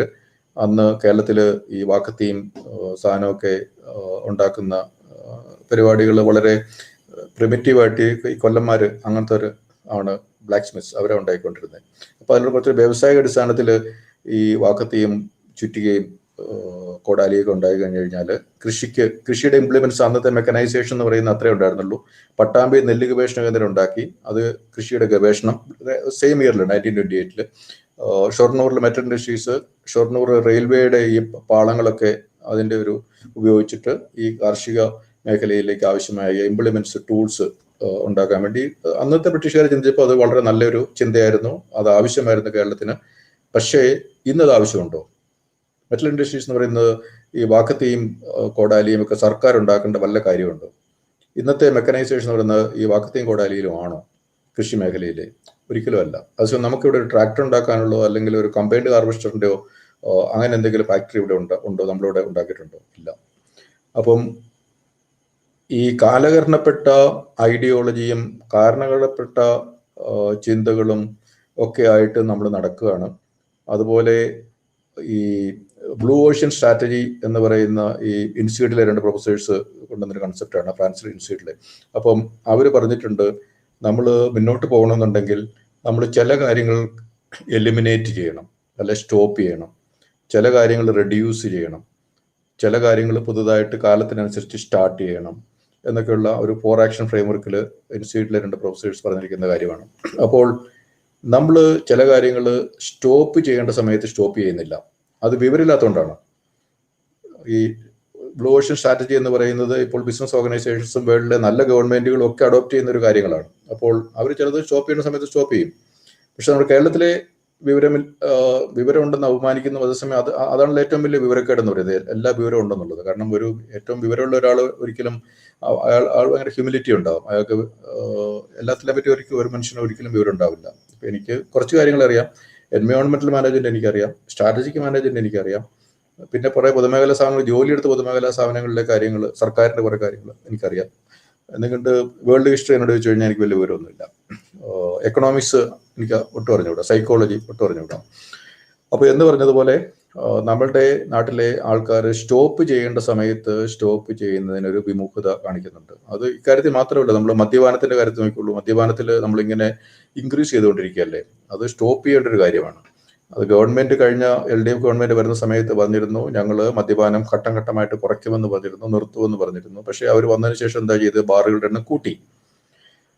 അതുപോലെ ഈ നാർക്കോട്ടിക് സബ്സ്റ്റൻസ് നമ്മളത് സ്റ്റോപ്പ് ചെയ്യേണ്ട ഒരു കാര്യമാണ്. പക്ഷെ നമ്മൾ എന്താണ് ഇവിടെ കാണുന്നത്, ഇവിടുത്തെ പാർട്ടിയുടെ നേതാവിന്റെ മക്കൾ വരെ ആ ബിസിനസ്സിൽ ഇൻവോൾവ് ആണ് എന്നുള്ള ആരോപണങ്ങൾ ഒക്കെ നമ്മൾ കേൾക്കുന്നുണ്ട്. അപ്പോൾ സ്റ്റോപ്പ് ചെയ്യേണ്ട കാര്യങ്ങൾ നമ്മൾ സ്റ്റോപ്പ് ചെയ്യുന്നില്ല. പൊതുമേഖലാ സ്ഥാപനങ്ങളും അതിൽ ഒരു കാറ്റഗറിയാണ്, പലതും സ്റ്റോപ്പ് ചെയ്യേണ്ടതുണ്ട്. പിന്നെ KSRTC എന്ന് പറയുന്നത് 5000 കോടി രൂപയോളം കഴിഞ്ഞ 5 വർഷമായിട്ട് അതിനുവേണ്ടി സർക്കാർ ഒഴുക്കി കളഞ്ഞു. It went to the throwing good money after bad money എന്ന് പറയുന്ന ഒരു മാനേജ്മെന്റ് ഒരു പ്രിൻസിപ്പിൾ ഉണ്ട്. എന്ന് പറഞ്ഞാൽ we are just throwing money out through KSRTC. ഈ നേരത്തെ ഞാൻ പറഞ്ഞു, പബ്ലിക് ട്രാൻസ്പോർട്ടിന്റെ പ്രസക്തി കേരളത്തിൽ കുറഞ്ഞ് ബൈ പോളിസി വന്നുകൊണ്ടിരിക്കുകയാണ്. പ്രൈവറ്റ് ബസ്സുകളുടെ ടോട്ടൽ ബസ്സുകളുടെ രജിസ്ട്രേഷൻ കഴിഞ്ഞ 5 വർഷമായിട്ട് 25,000 ഒരു 14-13 അടുത്തേക്ക് എത്തിയിരിക്കുകയാണ്. അപ്പോൾ KSRTC എന്ന് പറയുന്നത് നഷ്ടത്തിൽ പോകുന്നതിന്റെ കാരണം എന്തെന്ന് വെച്ച് കഴിഞ്ഞാൽ പബ്ലിക് ട്രാൻസ്പോർട്ടിനെ അവലംബിക്കുന്നത് തിരുവനന്തപുരത്ത് വരുന്ന കുറച്ച് സർക്കാർ ഉദ്യോഗസ്ഥന്മാരും പിന്നെ ഫ്രീ ആയിട്ട് അതിൽ യാത്ര ചെയ്യാൻ പറ്റുന്നവർ പിന്നെ കുറച്ച് സാധാരണ നാട്ടുകാർ അവിടെ ഇവിടെയൊക്കെ ഉണ്ടാകാം. പക്ഷേ പിന്നെ കുറേയധികം റൂട്ടുകൾ ഈ KSRTCക്ക് മാത്രമേ ഓടാൻ പറ്റത്തുള്ളൂ, അല്ലെങ്കിൽ നല്ല സമയം അവർക്കേ കൊടുക്കത്തുള്ളൂ, അല്ലാത്തവർക്ക് പെർമിറ്റ് കൊടുക്കത്തില്ല എന്നുള്ള ഒരു ഒരു കാഴ്ചപ്പാടും നയമൊക്കെ ഉണ്ട്. അതൊക്കെ മാറ്റി അത് പ്രൈവറ്റൈസ് ചെയ്ത് കഴിഞ്ഞാൽ ഈ ബസ് ഓടിക്കുക എന്നുള്ളതാണോ സർക്കാരിന്റെ പണി? ബസ് ഓടിക്കാൻ അറിയാവുന്നൊരു ഇഷ്ടംപോലെ കേരളത്തിലുണ്ട്, അവർ ഓടിക്കട്ടെ. അപ്പം അതങ്ങ് വിട്ടുകളഞ്ഞു കഴിഞ്ഞാൽ, നമ്മൾ സ്റ്റോപ്പ് ചെയ്ത് കഴിഞ്ഞു കഴിഞ്ഞാൽ നമുക്ക് 5000 കോടി രൂപ നമുക്ക് ഒരു വർഷം സേവ് ചെയ്യാം. എന്ന് മാത്രമല്ല, നമ്മൾ ആവശ്യമുള്ളിടത്തൊക്കെ നിർത്തി നമ്മളെ നല്ല നല്ല ബസ്സുകളിൽ കയറ്റിക്കൊണ്ടു പോകാൻ കപ്പാസിറ്റിയുള്ള കഴിവുള്ള ആൾക്കാർ നമ്മുടെ നാട്ടിലുണ്ട്. അപ്പോൾ ഗവൺമെന്റിന് ഒരു മന്ത്രിയൊക്കെ വെച്ച്, മന്ത്രിക്ക് ഒരു 20% സ്റ്റാഫിനെയും വെച്ച് ഈ പറഞ്ഞ KSRTCയുടെ ബോർഡിൽ തോറ്റ കുറെ MLA-മാരെയൊക്കെ ബോർഡ് മെമ്പേഴ്സുമായിട്ട് വെച്ച്, ഞാൻ 2 വർഷം KSRTCയുടെ ബോർഡിൽ ഡയറക്ടർ ബോർഡിൽ ഞാൻ ഉണ്ടായിരുന്നു. അതുകൊണ്ട് KSRTCയെ പറ്റി എനിക്ക് ബോർഡ് ലെവലിലെ കാര്യങ്ങൾ എനിക്ക് അറിയാം. അതുകൊണ്ടാണ് ഞാൻ ഇതിനെപ്പറ്റി പറയുന്നത്. അത് നിർത്തേണ്ട കാലം അതിക്രമിച്ചിരിക്കുന്നു. അപ്പോൾ ഇത് നിർത്താതിരിക്കുന്നത് എന്തിനെന്ന് വെച്ച് കഴിഞ്ഞാൽ, അവിടെ ട്രേഡ് യൂണിയൻ ഉണ്ട്. ആ ട്രേഡ് യൂണിയൻ എന്ന് പറയുന്നത് ഒരു വോട്ട് ബാങ്ക് ആണ് എന്ന് ഒരു വിധത്തിൽ പറയാം. 2, അവർ പിരിവ് നടത്തി പൈസ രാഷ്ട്രീയ പാർട്ടിക്ക് കൊടുക്കുന്നവരാണ്. ഇപ്പോൾ ഒരു കാലത്ത് R ബാലകൃഷ്ണപിള്ളയുടെ പാർട്ടിയുടെ ആൾക്കാരായിരുന്നു അവിടുത്തെ പ്രബല ട്രേഡ് യൂണിയൻ. അപ്പോൾ ആ പാർട്ടിക്ക് ഒരു വോട്ട് ബാങ്ക്, അതുപോലെ പൈസ പിരിച്ചു കൊടുക്കുക, ഈ പറഞ്ഞ പരിപാടിക്കൊക്കെ ഈ ട്രേഡ് യൂണിയൻ ഭയങ്കര ആവശ്യമായിരുന്നു. അപ്പോൾ ഈ ട്രേഡ് യൂണിയന് വേണ്ടിയിട്ടാണ് പല പൊതുമേഖലാ സ്ഥാപനങ്ങൾ നിൽക്കുന്നത്. ഞാനിപ്പോൾ ലാസ്റ്റ് ജോലി ചെയ്ത ബാക്കി പൊതുമേഖലാ സ്ഥാപനങ്ങളുടെ ഞാൻ പറയുന്നില്ല, എനിക്ക് അത് കൃത്യമായിട്ട് അറിയാം. ഞാൻ പല പൊതുമേഖലാ സ്ഥാപനം ജോലി ചെയ്തുകൊണ്ട് പറയുകയാണ്, ട്രേഡ് യൂണിയന് വേണ്ടിയിട്ടാണ് അത് നിൽക്കുന്നത്. ഞാൻ പറഞ്ഞില്ല, കേരളത്തിന്റെ വികസന വെല്ലുവിളികളിൽ ഒരു പ്രധാന കാരണം കോൺട്രാ ഡെവലപ്മെന്റ് ട്രേഡ് യൂണിയൻസും ആണെന്ന് ഞാൻ ഒരു പോയിന്റ് ഞാൻ പറയുകയും ചെയ്തിട്ടുണ്ട്. അപ്പോൾ അതിന്റെ അതേ കാര്യം തന്നെയാണ് ഈ ചോദ്യവും. ലാസ്റ്റ് ജോലി ചെയ്ത മെറ്റൽ ഇൻഡസ്ട്രീസിലും അവിടെ ആകെ 36 പേരാണ് ഉള്ളത്. 36 പേരുണ്ടെങ്കിലും അവിടെ BJPയുടെ യൂണിയൻ ഉണ്ട് 5 പേര്, CITന്റെ യൂണിയൻ ഉണ്ട്, അതായത് CPMന്റെ യൂണിയൻ ഉണ്ട് 20 പേര്, കോൺഗ്രസിന്റെ യൂണിയൻ ഉണ്ട് ബാക്കി ആൾക്കാർ. 3 യൂണിയനുകളും അവിടെ ഉണ്ട്. ആ 3 യൂണിയനുകളും അവരുടേതായ ആക്ടിവിറ്റീസ്, പ്രസിഡന്റ്, സെക്രട്ടറി, അങ്ങനത്തെ കാര്യങ്ങളുണ്ട്, പിരിവ് നടത്തുന്നുണ്ട്, അവർ സമ്മേളനങ്ങൾക്ക് പോകും. അപ്പോൾ ഈ CPM ഭരിക്കുമ്പോഴത്തേക്കും CPMന്റെ യൂണിയനാണ് അവിടുത്തെ കാര്യങ്ങൾ തീരുമാനിക്കുക. CPMന്റെ യൂണിയൻ MD വന്നിട്ട് MD ഭരിക്കാൻ നോക്കും. അവിടെ അത് വേണം, ഇത് വേണം, അങ്ങനെ ചെയ്യണം, ഇങ്ങനെ ചെയ്യണം. അവിടെ MD വന്നിട്ട് എന്തെങ്കിലും MDയുടെ വിവരം വെച്ചിട്ട്, കാരണം എന്തെങ്കിലും ചെയ്യാൻ നോക്കിക്കഴിഞ്ഞാൽ അവരുടെ വിവരം വെച്ച് അത് ശരിയാവത്തില്ലായിരിക്കാം. കാരണം അവർക്ക് 4ാം ക്ലാസ്സോ 5ാം ക്ലാസ്സോ പഠിച്ചിട്ടുള്ളവർ, കാരണം ആ സ്ഥാപനത്തിൽ ഈ ലെയ്ത്ത് അങ്ങനത്തെ പണികളാണല്ലോ. അപ്പം അവരുടെ ആ 4ാം ക്ലാസ്സുകാരുടെ വിവരം അനുസരിച്ച് മാത്രമേ ഒരു MBAയോ അല്ലെങ്കിൽ ഒരു PhDയോ ഒക്കെ കഴിഞ്ഞ്, അല്ലെങ്കിൽ സിവിൽ സർവീസ് പരീക്ഷ എഴുതിയിട്ട് ഒന്ന് അവിടുത്തെ ഒരു MD ആ 4ാം ക്ലാസ്സുകാരൻ പറയുന്നത് കേൾക്കണമെന്നുള്ളതാണ് ട്രേഡ് യൂണിയൻ നേതാവിന്റെ ആഗ്രഹം. അത് കേട്ടില്ലെങ്കിൽ ആ MD അവിടുന്ന് അപ്പം മാറ്റും. കാരണം ട്രേഡ് യൂണിയനാണ് കാര്യങ്ങൾ തീരുമാനിക്കുക എല്ലാ പൊതുമേഖലാ സ്ഥാപനങ്ങളും. അപ്പോൾ ട്രേഡ് യൂണിയനുകൾക്ക് വേണ്ടിയിട്ടാണ് ഈ പൊതുമേഖലാ സ്ഥാപനങ്ങൾ ഇവിടെ നിലനിൽക്കുന്നത്. 1. 2, പിൻവാതിലിൽ നിന്ന് നിയമനം നടത്താൻ ഏറ്റവും നല്ല ഒരു അവസരവും ഓപ്പർച്യൂണിറ്റിയുമാണ് ഈ പൊതുമേഖലാ സ്ഥാപനങ്ങൾ നൽകുന്നത്. ഞാൻ സിവിൽ സപ്ലൈസ് കോർപ്പറേഷന് CMD ആയിരുന്നു.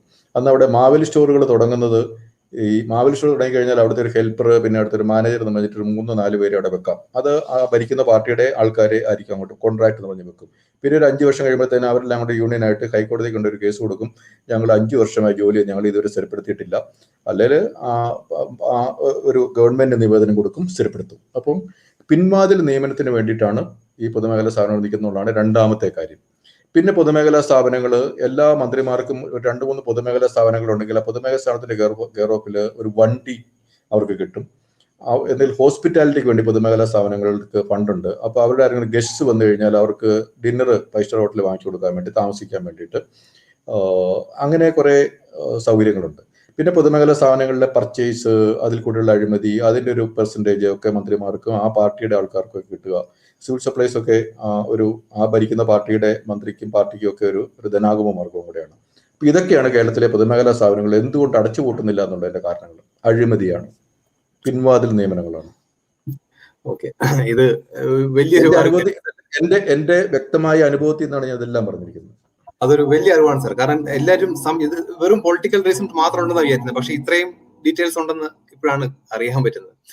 വേറൊരു ചോദ്യം ഇതാണ് സാർ, ഇപ്പൊ കേരളത്തിൽ 2-3 ബഡ്ജറ്റ് നോക്കുകയാണെങ്കിൽ നമ്മുടെ 2-3 നമ്മുടെ പതിവ് പരിപാടികൾ, നമ്മുടെ പ്രധാനമായ ചെലവ് മുഴുവൻ ഈ ശമ്പളത്തിനും പെൻഷനും വേണ്ടി പോവാണ്.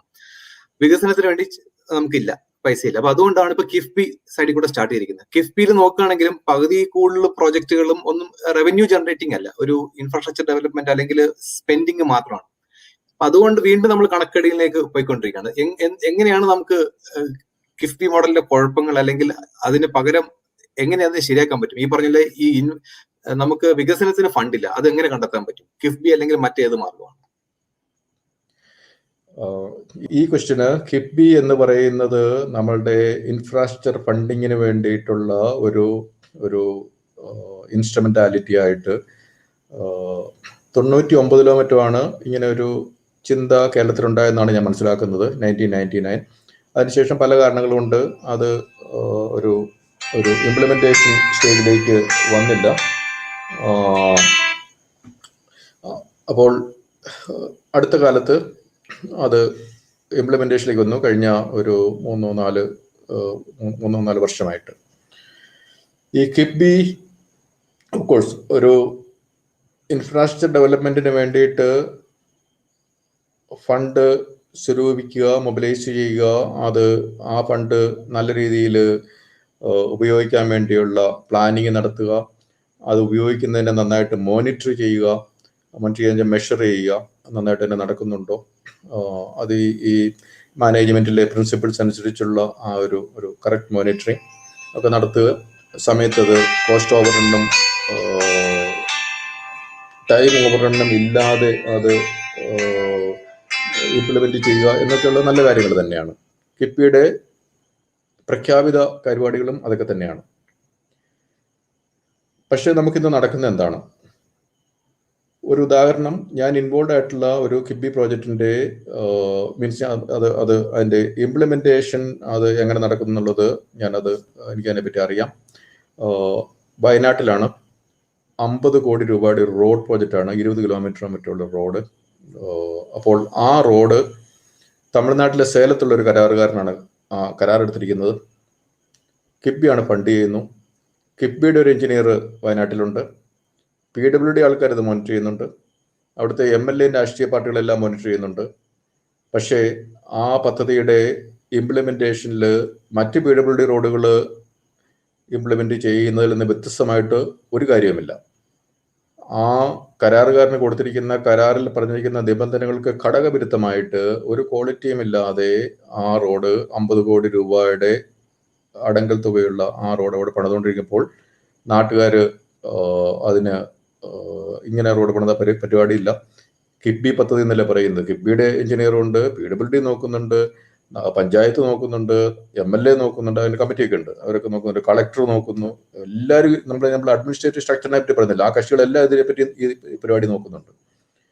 എന്നിട്ട് പക്ഷേ റോഡിൽ പണിയുന്നത് വളരെ ഗുണനിലവാരമില്ലാത്ത രീതിയിലാണ്. അത് നാട്ടുകാർ അതിനെപ്പറ്റി പഠിച്ച് വിവരാവകാശം വെച്ച് സ്റ്റേകളൊക്കെ ശേഖരിച്ച് ഇതിന് എത്ര മെറ്റൽ വേണം, എത്ര തിക്നെസ്സിൽ വേണം, എത്ര കോമ്പാക്ട് ചെയ്യണം, ഏതൊക്കെ മെഷീനറി ഉപയോഗിക്കണം, എത്ര വീതി വേണം, അങ്ങനത്തെ കുറേ കാര്യങ്ങളൊക്കെ ആണല്ലോ അതിന്റെ സ്പെസിഫിക്കേഷൻ. ഞാൻ പിന്നെ നാട്ടുകാരൊക്കെ പഠിച്ചു. അപ്പോൾ അതിൽ 2-3 പേര് അതിൻ്റെ നേതൃത്വത്തിലുണ്ടായിരുന്നു, അവരെന്നോടും കൂടെ കൺസൾട്ട് ചെയ്തിരുന്നു. അപ്പോൾ അങ്ങനെ ഞങ്ങൾ അതിൻ്റെ മുന്നോട്ട് പോയി. അപ്പോൾ അവിടുത്തെ രാഷ്ട്രീയ നേതൃത്വം MLA ഉൾപ്പെടെ കോൺട്രാക്ടറുടെ സൈഡാണ്, നാട്ടുകാർ മൊത്തം, അതുപോലെ അവിടുത്തെ ഉദ്യോഗസ്ഥരും കുറച്ച് ഉദ്യോഗസ്ഥർ ഒക്കെ നല്ല റോഡ് വേണമെന്നുള്ള ആഗ്രഹത്തിലാണ്.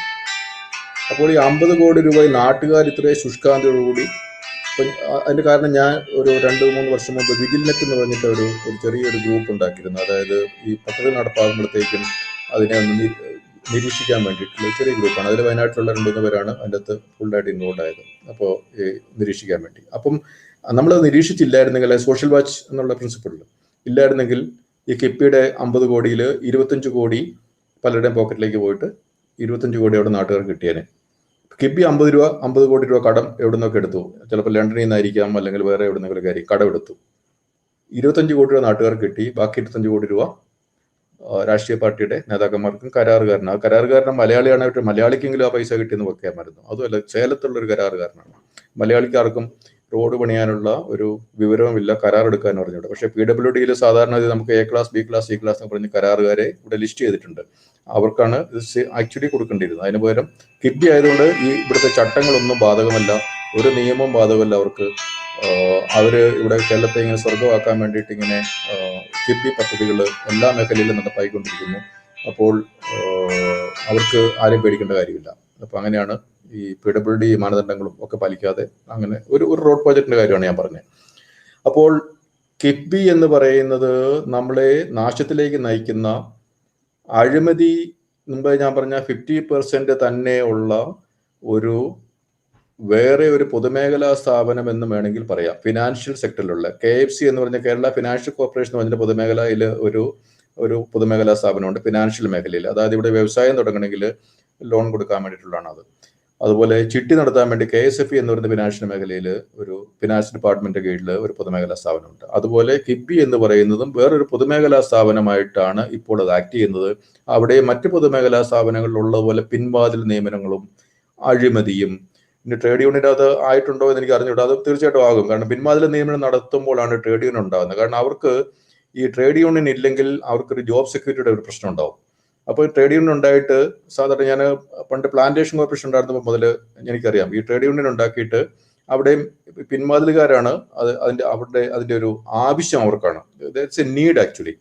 കാരണം അല്ലെങ്കിൽ അവർ പിരിച്ചുവിടുമല്ലോ. എന്നിട്ട് ഇവർ യൂണിയൻ ഉണ്ടാക്കിയിട്ട് ആ യൂണിയന്റെ പ്രസിഡന്റായിട്ട് ഏതെങ്കിലും ഒരു ഭരണത്തിലുള്ള രാഷ്ട്രീയ നേതാവിനെ വെക്കും, ഒരു MP-യോ MLA-യോ മന്ത്രി. അന്ന് ഉമ്മൻചാണ്ടി ആയിരുന്നു പ്ലാന്റേഷൻ കോർപ്പറേഷനിലെ ഓഫീസേഴ്സ് അസോസിയേഷന്റെ പ്രസിഡന്റ്. അതുപോലെ അന്നത്തെ CPM-ന്റെ അന്ന് സ്പീക്കറായിരുന്ന ഒരു കക്ഷിയായിരുന്നു. അങ്ങനെ അപ്പം ഇവരെ പ്രൊട്ടക്ട് ചെയ്യും പിൻവാതിൽ നിയമനം നടത്തിയ ശേഷം. പിൻവാതിൽ നിയമത്തിന്റെ ഒരു പെർസെന്റേജ് ഇവർക്കും കിട്ടും. അത് കഴിഞ്ഞ് യൂണിയൻ ഉണ്ടാക്കിയ പ്രസിഡന്റ്, പിന്നെ പിരിവിന്റെ ഒരു പെർസെന്റേജ് കിട്ടും. അപ്പൊ അങ്ങനെ ഈ കിഫ്ബിയിലും അങ്ങനെ അവിടുത്തെ നിയമനം മുഴുവൻ പിൻവാതിൽ നിയമനമാണ്, കരാർ നിയമനം. അപ്പൊ അവരിപ്പോൾ ഓൾറെഡി യൂണിയൻ ഉണ്ടാക്കിയിട്ടുണ്ടാവും. ഇനി അവരുടെ നിലനിൽപ്പിന് വേണ്ടിയിട്ടും അഴിമതിക്ക് വേണ്ടിയിട്ടും ഒക്കെയുള്ള ഒരു പൊതുമേഖലാ സ്ഥാപനമായിട്ടാണ് ഇപ്പോൾ കിഫ്ബി നിൽക്കുന്നത് എന്നുള്ളതാണ് എൻ്റെ ഒരു അറിവ്. അപ്പോൾ നമ്മളുടെ കടക്കണിയിലേക്ക് വീണ്ടും തള്ളി വിടുന്ന ഒരു കാര്യമാണ്. ഇനി ഇൻഫ്രാസ്ട്രക്ചറിനെ പറ്റി പറഞ്ഞു. കേരളത്തിന് വേണ്ട ഇൻഫ്രാസ്ട്രക്ചർ ആണോ ഈ കിഫ്ബി ഇവിടെ പ്ലാൻ ചെയ്ത് നടപ്പാക്കുന്നത്, അതോ ഈ 50%, 20% കമ്മീഷൻ കിട്ടുന്ന ഇൻഫ്രാസ്ട്രക്ചർ പദ്ധതികളാണോ അവരുടെ പ്രയോറിറ്റി എന്നുള്ളത് നമ്മൾ പരിശോധിക്കേണ്ട കാര്യമാണ്. ഓക്കെ സാർ, ഒരു ഫൈനൽ ക്വസ്റ്റ്യൻ കൂടെ ചോദിച്ചങ്ങ് നിർത്താം. സാർ, നമ്മൾ ഈ എല്ലാ മേഖലകളും പറഞ്ഞതിൽ ഒരു പ്രധാന മേഖല ഈ സഹകരണ മേഖലയാണ്. അതിനെക്കുറിച്ച് നമ്മളൊന്നും ടച്ച് ചെയ്തില്ല. സഹകരണ മേഖല ഒരു വലിയ ഒരു ശക്തമായ ഒരു പ്രസ്ഥാനം, ഒരു ഇതാണ്. അതുകൊണ്ടുള്ള സാധ്യതകൾ എന്താണ്? അവരിപ്പം കേരള ബാങ്ക് എന്നൊക്കെ പറഞ്ഞു പോകുന്നു. അതിന്റെ പുറകിൽ എന്തെങ്കിലും ദോഷങ്ങളുണ്ടോ? അവരുടെ അതിനെക്കുറിച്ച് സാറിന്റെ ഒരു അഭിപ്രായം പറയാം. ഓക്കെ, സഹകരണ മേഖല എന്ന് പറയുന്നത് പൊളിറ്റിക്കൽ മൊബിലൈസേഷന് വേണ്ടി കേരളത്തിൽ വളരെ ഫലപ്രദമായിട്ട് ഉപയോഗിക്കുന്ന ഒരു സംവിധാനമാണ്, ഒരു ലീഗലായിട്ടുള്ള സംവിധാനം തന്നെയാണ്. 2, കള്ളപ്പണം സൂക്ഷിക്കാൻ വേണ്ടിയിട്ട് ഉപയോഗിക്കാൻ പറ്റുന്ന ഒരു സംവിധാനമാണ് ഈ പറഞ്ഞ സഹകരണ മേഖലയിലെ ക്രെഡിറ്റ് കോപ്പറേറ്റീവ് സൊസൈറ്റീസും അതുപോലെ കോപ്പറേറ്റീവ് ബാങ്കുകളും അതുപോലെ ഗ്രാമീണ ബാങ്ക്, അങ്ങനത്തെ പല പല കാര്യത്തിലുള്ള ബാങ്ക് കോപ്പറേറ്റീവ് ഇതുണ്ട്. ഈ കോപ്പറേറ്റീവ് കേരള ബാങ്ക് എന്ന് പറയുന്ന ഒരു സംവിധാനം ഈ പറഞ്ഞ കോപ്പറേറ്റീവ് ക്രെഡിറ്റ് മേഖലയിൽ, ഫിനാൻഷ്യൽ മേഖലയിലുള്ള എല്ലാം കൂടെ സമന്വയിപ്പിച്ചുകൊണ്ട് ഉണ്ടാക്കി. അതിനെ നമുക്ക് ഓൾറെഡി നേരത്തെ തന്നെ ഈ കേരളത്തിൽ അപ്പെക്സ് ലെവലിൽ ഒരു കോപ്പറേറ്റീവ് ബാങ്ക് ഉണ്ട്, കോബാങ്ക് ടവേഴ്സ് എന്ന് പറയും. മസ്കറ്റ് ഹോട്ടലിന്റെ ഒരു പുറകിലായിട്ട് കോബാങ്ക് ടവേഴ്സ് എന്ന് പറഞ്ഞാൽ കോപ്പറേറ്റീവ് ബാങ്ക്. അതിനൊരു IAS അതിന്റെ ഡയറക്ടറായിട്ടൊക്കെ പണ്ടേ പോസ്റ്റ് ചെയ്യുമായിരുന്നു. അപ്പം ഇപ്പോഴത്തെ ഒരു പുതിയ സംവിധാനമൊന്നും അല്ല ഇത്. പണ്ടേ ഈ ഒരു അപ്പെക്സ് ലെവലിൽ ഒരു കോപ്പറേറ്റീവ് സെക്ടറിൽ ബാങ്ക് നമുക്കുണ്ടായിരുന്നു. ഇപ്പോൾ പക്ഷേ അതിനെല്ലാത്തെയും കൂടെ വലുതാക്കി ഒരു ഒരു ഒരു സ്ട്രോങ് ആയിട്ട് വന്നപ്പോഴത്തേക്കും അതിൻ്റെ ഉദ്ദേശം എന്ന് പറയുന്നത് ഈ കോപ്പറേറ്റീവ് ബാങ്കുകളിൽ കുറേ പിൻവാതിൽ നിയമനങ്ങളുണ്ട്. അപ്പോൾ ഇതിനെ ഒരു വലിയൊരു ആക്കി കഴിയുമ്പോഴത്തേനും കുറേ അധികം ആളുകളെയും കൂടെ അതിലേക്ക് നിയമിക്കാം. ആ നിയമനങ്ങൾക്ക് പൈസ കിട്ടും. അത് പിന്നെ പിൻവാതിൽ നിയമനം എന്ന് പറയുന്ന നടത്തിയിരിക്കുന്ന എല്ലാം ഭരിക്കുന്ന പാർട്ടിയുടെ ആൾക്കാരെ ആയിരിക്കും പിൻവാതിൽ നിയമനത്തിൽ വരിക. അപ്പോൾ അവരുടെയൊക്കെ ഒരു വോട്ട്, അവരുടെയൊക്കെ ഒരു സന്തോഷം, അവരുടെയൊക്കെ ഒരു പ്രത്യുപകാരമൊക്കെ പിന്നീട് പാർട്ടിക്ക് കിട്ടുകയും ചെയ്യും. അപ്പോൾ ഇപ്പോൾ കേരള ബാങ്ക് ആക്കിയത് എന്തെങ്കിലും വലിയൊരു കാര്യമാണ് എന്ന് പറഞ്ഞു കഴിഞ്ഞാൽ അതിൻ്റെ പിന്നിൽ ഞാൻ നേരത്തെ പറഞ്ഞ പൊതുമേഖലാ സ്ഥാപനങ്ങൾ എന്തിന് എന്നുള്ള ആ ഒരു ഉത്തരങ്ങൾ ഇതിലുമുണ്ട്. ഇനി കോപ്പറേറ്റീവ് സെക്ടർ കേരളത്തിൽ ഇപ്പോൾ ഞാൻ തുറമുഖ വകുപ്പിൽ ഇരുന്നപ്പോഴത്തേക്കും മണൽ വാരലുമായിട്ട് ബന്ധപ്പെട്ട് കുറേയധികം കോപ്പറേറ്റീവ് സൊസൈറ്റീസ് ഉണ്ടായിരുന്നു. അഴീക്കൽ തുറമുഖത്ത് ഏകദേശം 65 കോപ്പറേറ്റീവ് സൊസൈറ്റീസ് ഉണ്ട് മണൽ വാരലിന് വേണ്ടി. പൊന്നാനി തുറമുഖത്തും അതുപോലെ തന്നെ 10-30 ഉണ്ട്. കൊടുങ്ങല്ലൂർ തുറമുഖത്തുണ്ട്. കാസർഗോഡ് അതുപോലെയുണ്ട്. 2010 അങ്ങനെ ഒരു ഗവൺമെന്റ് നയമെടുത്തു. ഒരു തദ്ദേശവാസികളായ മണൽവാര തൊഴിലാളികളെ രൂപീകൃതമായ കോപ്പറേറ്റീവ് സൊസൈറ്റീസിന് മണൽ വാരാനുള്ള പെർമിറ്റ് ഗവൺമെന്റ് കൊടുക്കും. അപ്പൊ തന്നെ ഒറ്റ വർഷം കൊണ്ട് തന്നെ 65 കോപ്പറേറ്റീവ് സൊസൈറ്റീസ് മണൽ വരാൻ വേണ്ടി ഒരു ചെറിയ തുറമുഖത്ത് വളപട്ടണം പുഴയുടെ അവിടെ ഉണ്ടായി കഴിഞ്ഞു. അവർ നേതൃത്വം കൊടുക്കുന്നത് അവിടുത്തെ CPM-ഉം അവിടുത്തെ കോൺഗ്രസ് നേതൃത്വവുമാണ് അതിന് നേതൃത്വം കൊടുക്കുന്നത്. കാര്യം മണലിൽ നിന്നുള്ള പൈസ അവർക്ക് കിട്ടും. അപ്പോൾ കോപ്പറേറ്റീവ് സൊസൈറ്റി എന്ന് പറയുന്നത് ഒന്ന് പൊളിറ്റിക്കൽ മൊബിലൈസേഷന് വേണ്ടി ഉപയോഗിക്കും. ഒരിക്കൽ അവിടുത്തെ MP സുധാകരൻ അന്ന് കെ ബാബു വരുന്ന മന്ത്രി. അപ്പം എന്നെ ഓഫീസിൽ നിന്ന് കെ ബാബു വിളിപ്പിച്ചു, സുധാകരൻ കണ്ണൂർന്ന് വന്നിരിക്കുന്നു, എന്തോ പ്രശ്നമുണ്ടെന്ന് പറഞ്ഞു. ഞാൻ ഉടനെ ഓടി ഓഫീസിൽ നിന്ന് മന്ത്രിയുടെ അടുത്തെത്തിയപ്പം സുധാകരൻ പറഞ്ഞു, ഇതൊരു 10-10,000 തൊഴിലാളികളുള്ളതാണ്, അതൊരു വലിയ വോട്ട് ബാങ്കാണ്, അവർക്ക് അവരുടെ പ്രശ്നങ്ങളൊക്കെ പരിഹരിക്കണം എന്നോട് പറഞ്ഞു. ഞാൻ പറഞ്ഞു എന്താ പ്രശ്നം? പ്രശ്നം എന്ന് വെച്ച് കഴിഞ്ഞാൽ അവർക്ക് കുറച്ചുകൂടെ കൂലി കിട്ടണം, അങ്ങനെ എന്തെല്ലാം കുറേ കാര്യങ്ങളൊക്കെ. അതായത് ബേസിക്കലി നമ്മൾ നോക്കാൻ പാടില്ല, അവർക്ക് കൂടുതൽ മണൽ കൊണ്ടുപോകാൻ പറ്റണം എന്നൊക്കെയുള്ള കാര്യങ്ങളാണ് ബേസിക്കലി. അപ്പം ഞാൻ പറഞ്ഞാൽ നടക്കുന്ന കാര്യമല്ല.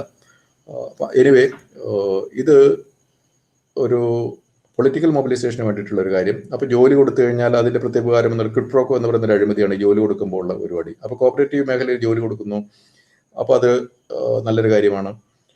പിന്നെ ലേബർ കോൺട്രാക്ട് സൊസൈറ്റി എന്ന് പറഞ്ഞിട്ട് അതൊരു കോപ്പറേറ്റീവ് ആണ്. ഊരാളുങ്കൽ സൊസൈറ്റിയെ പറ്റി നമുക്കറിയാമല്ലോ. എൻ്റെ ഫ്രണ്ട് ഒരാൾ വയനാട്ടിൽ ഒരു ലേബർ കോൺട്രാക്ട് സൊസൈറ്റി രജിസ്റ്റർ ചെയ്യാൻ വേണ്ടി കഴിഞ്ഞ 3 മാസമായിട്ട് ട്രൈ ചെയ്യാണ്. അവിടുത്തെ രജിസ്ട്രാർ സമ്മതിക്കുന്നില്ല. കാരണം ഈ ലേബർ കോൺട്രാക്ട് സൊസൈറ്റി അവരുടെ ആൾക്കാരെ വെച്ചാൽ മാത്രമേ, CPM-ന്റെ ആൾക്കാരെ വെച്ചാൽ മാത്രമേ ഞങ്ങൾ രജിസ്റ്റർ ചെയ്യാൻ സമ്മതിക്കത്തുള്ളൂ എന്നുള്ളതാണ് വയനാട്ടിലെ കോപ്പറേറ്റീവ് ഡിപ്പാർട്ട്മെന്റിന്റെ, അതായത് ഒരു അൺറിട്ടൺ ആയിട്ടുള്ള അവരുടെ നിയമം. സമ്മതിക്കത്തില്ല. അപ്പോൾ ഭരിക്കുന്ന പാർട്ടിയുടെ ആൾക്കാരെ വെച്ച് നടക്കുന്ന പൊളിറ്റിക്കൽ മൊബിലൈസേഷൻ വേണ്ടിയിട്ടൊരു കാര്യം, പിൻവാതിൽ നിയമനത്തിലുള്ള കാര്യം, പാർട്ടിക്ക് ധനാഗമനത്തിലുള്ള മാർഗം, ഇതൊക്കെയാണ് കോപ്പറേറ്റീവ് മേഖല കേരളത്തിൽ നമുക്ക് നേടിത്തന്നിരിക്കുന്ന കാര്യങ്ങൾ. അതേസമയം നമ്മുടെ BD-യുടെ ഒരു ദിനേശ് BD മറ്റോ കണ്ണൂരുള്ള, അത് കുറെ പേർക്ക് ജോലി നൽകുന്നു എന്നുള്ളതൊരു കാര്യം തന്നെ. കോപ്പറേറ്റീവ് മേഖലയിൽ മണൽ വാരുന്നത് നമ്മൾ അങ്ങനെ ജോലിയുടെ കാര്യം ചിന്തിച്ചു കഴിഞ്ഞാൽ ജോലി നൽകുന്നുണ്ട്. പക്ഷെ ഈ ജോലികളിലൊക്കെ BD കൂടുതലുണ്ടാക്കി മനുഷ്യരെ വലിപ്പിക്കുന്നത് ഒരു വികസനമാണോ എന്ന് നമ്മൾ ചിന്തിക്കേണ്ടതുണ്ട്. പുഴയിലെ മണൽ മുഴുവൻ എടുത്ത് ജോലി അവർക്ക് കിട്ടുന്നുണ്ട്, സമ്മതിച്ചു. പക്ഷെ പുഴയിലെ മണൽ മുഴുവൻ എടുത്ത് അവിടെ ഈ സീ വാട്ടർ ഇൻട്രൂഷൻ എന്ന് പറയും, അതായത് കടലിൽ നിന്ന് മണൽ കൂടുതൽ പുഴയുടെ അവിടെ നിന്ന് എടുത്തു കഴിഞ്ഞാൽ ഇവിടെ താഴുമ്പോഴത്തേക്കും കടലിലെ ഉപ്പുവെള്ളം തിരിച്ചിങ്ങോട്ട് വരും, സീ ഇൻട്രൂഷൻ എന്ന് പറയും. അപ്പോഴത്തേനും അവിടുത്തെ തെങ്ങൊക്കെ ഈ സലൈനൈസേഷൻ കൊണ്ട് അവിടെ ഡെസേർട്ട് പോലെയാണ്, ഡെസേർട്ടിഫിക്കേഷൻ എന്ന് പറയും. ഡെസേർട്ടിഫിക്കേഷൻ ഒരു കാരണമാണ്. അപ്പം ഞാനത് അതിന്റെ പടമൊക്കെ എടുത്തിട്ടുണ്ട്, എൻ്റെ അടുത്തുണ്ട്. വടപട്ടണം പുഴയുടെ അടുത്ത് സലൈനിറ്റി ഇൻട്രൂഷൻ കൊണ്ട് ഡെസേർട്ടിഫിക്കേഷൻ അവിടെ നടന്നുകൊണ്ടിരിക്കുന്നത്. പക്ഷെ അതൊന്നും നമ്മുടെ നാട്ടുകാർക്ക്, രാഷ്ട്രീയക്കാർക്ക് അതൊന്നൊരു വിഷയമല്ല. അവർക്ക് മണൽ വാരുക, അതിന്റെ കമ്മീഷൻ കിട്ടുക, കൂടുതൽ മണൽ വാരിക്കൊണ്ട് പോവുക, അതൊക്കെയാണ് അവരുടെ ഉദ്ദേശം. അപ്പോൾ ഇതൊക്കെ തൊഴിൽ നൽകുന്നുണ്ട്. യെസ്, കോപ്പറേറ്റീവ് മേഖലയിൽ തൊഴിൽ നൽകുന്നുണ്ട്. പക്ഷേ ഈ കോപ്പറേറ്റീവ് മേഖലയിലുള്ള പല കാര്യങ്ങളും നമുക്ക് വികസനമാണോ എന്നുള്ളത് ചിന്തിക്കേണ്ടതുണ്ട്. പിന്നെ government of India multi state cooperative act എന്ന് പറഞ്ഞ് 2002 പുറപ്പെടുവിച്ചിട്ടുണ്ട്. 2002 ഒരു നിയമമാണ്. മിനിസ്ട്രി ഓഫ് അഗ്രികൾച്ചറിന്റെ കീഴിലാണ് അത്. Registrar of societies ministry of അഗ്രികൾച്ചറിന്റെ കീഴിൽ ഗവൺമെന്റ് ഓഫ് ഇന്ത്യയിലുണ്ട്. 2 3 അല്ല എത്ര സംസ്ഥാനങ്ങൾ കൂടി അവിടെയുള്ള 50 കൃഷിക്കാരോ അല്ല പ്രൊഡ്യൂസേഴ്സോ വട്ടവർ, അത് പാല് പ്രൊഡക്ഷൻ ആകാം, മീൻസ് കോഴിയുടെ പ്രൊഡക്ഷൻ ആകാം, മത്സ്യത്തിന്റെ പ്രൊഡക്ഷൻ ആകാം, പച്ചക്കറിയുടെ പ്രൊഡക്ഷൻ, ഫ്രൂട്ട്സിന്റെ ആകാം, അങ്ങനത്തെ ആൾക്കാർ കൂടിയിട്ട് കോപ്പറേറ്റീവ് സൊസൈറ്റീസ് ഉണ്ടാക്കി അങ്ങോട്ടും ഇങ്ങോട്ടും ഇന്റർസ്റ്റേറ്റ് ട്രേഡ്, എക്സ്പോർട്ട്, ഇപ്പോഴത്തെ ഈ പുതിയ പാം ലോസിന്റെ ഒരു വെളിച്ചത്തിൽ മൾട്ടി കോപ്പറേറ്റീവ് സൊസൈറ്റി വളരെ നല്ലതാണ്. അപ്പോൾ അങ്ങനത്തെ കുറേ കാര്യങ്ങൾ. പക്ഷേ കേരളത്തിൽ മൾട്ടി സ്റ്റേറ്റ് കോപ്പറേറ്റീവ്സ് ഒന്നും ഇവിടെ രജിസ്റ്റർ ചെയ്യുന്നില്ല. ഇതെല്ലാം ഇവിടുത്തെ രജിസ്ട്രാർ. ഞാനൊരു മൾട്ടി സ്റ്റേറ്റ് കോപ്പറേറ്റീവ്സ് രജിസ്റ്റർ ചെയ്യാൻ വേണ്ടിയിട്ട് നോക്കി, കേരളത്തിന്റെ രജിസ്ട്രാർ ഓഫ് സൊസൈറ്റി എഴുതി NOC വേണം സ്റ്റേറ്റിൽ നിന്ന്. സ്റ്റേറ്റ് NOC തന്നില്ല. ഇവിടെ അങ്ങനത്തെ നല്ല സംവിധാനം ഇവിടെ വേണ്ട. ഇവിടെ ഞങ്ങളുടെ കൺട്രോളിലുള്ള, ഞങ്ങളുടെ പാർട്ടിക്കാരെ തിരികെ കയറ്റുന്ന, ഞങ്ങളുടെ പാർട്ടിക്ക് ഒരു എന്തെങ്കിലും ഈ പിരിവ് അല്ലെങ്കിൽ ഒക്കെ തരുന്ന അങ്ങനത്തെ ചെറിയ കോപ്പറേറ്റീവ് സൊസൈറ്റി മാത്രം നമുക്ക് മതി എന്നുള്ളൊരു നയമാണ് കേരളത്തിലുള്ളത്. അത് എൻ്റെ അനുഭവമാണ്.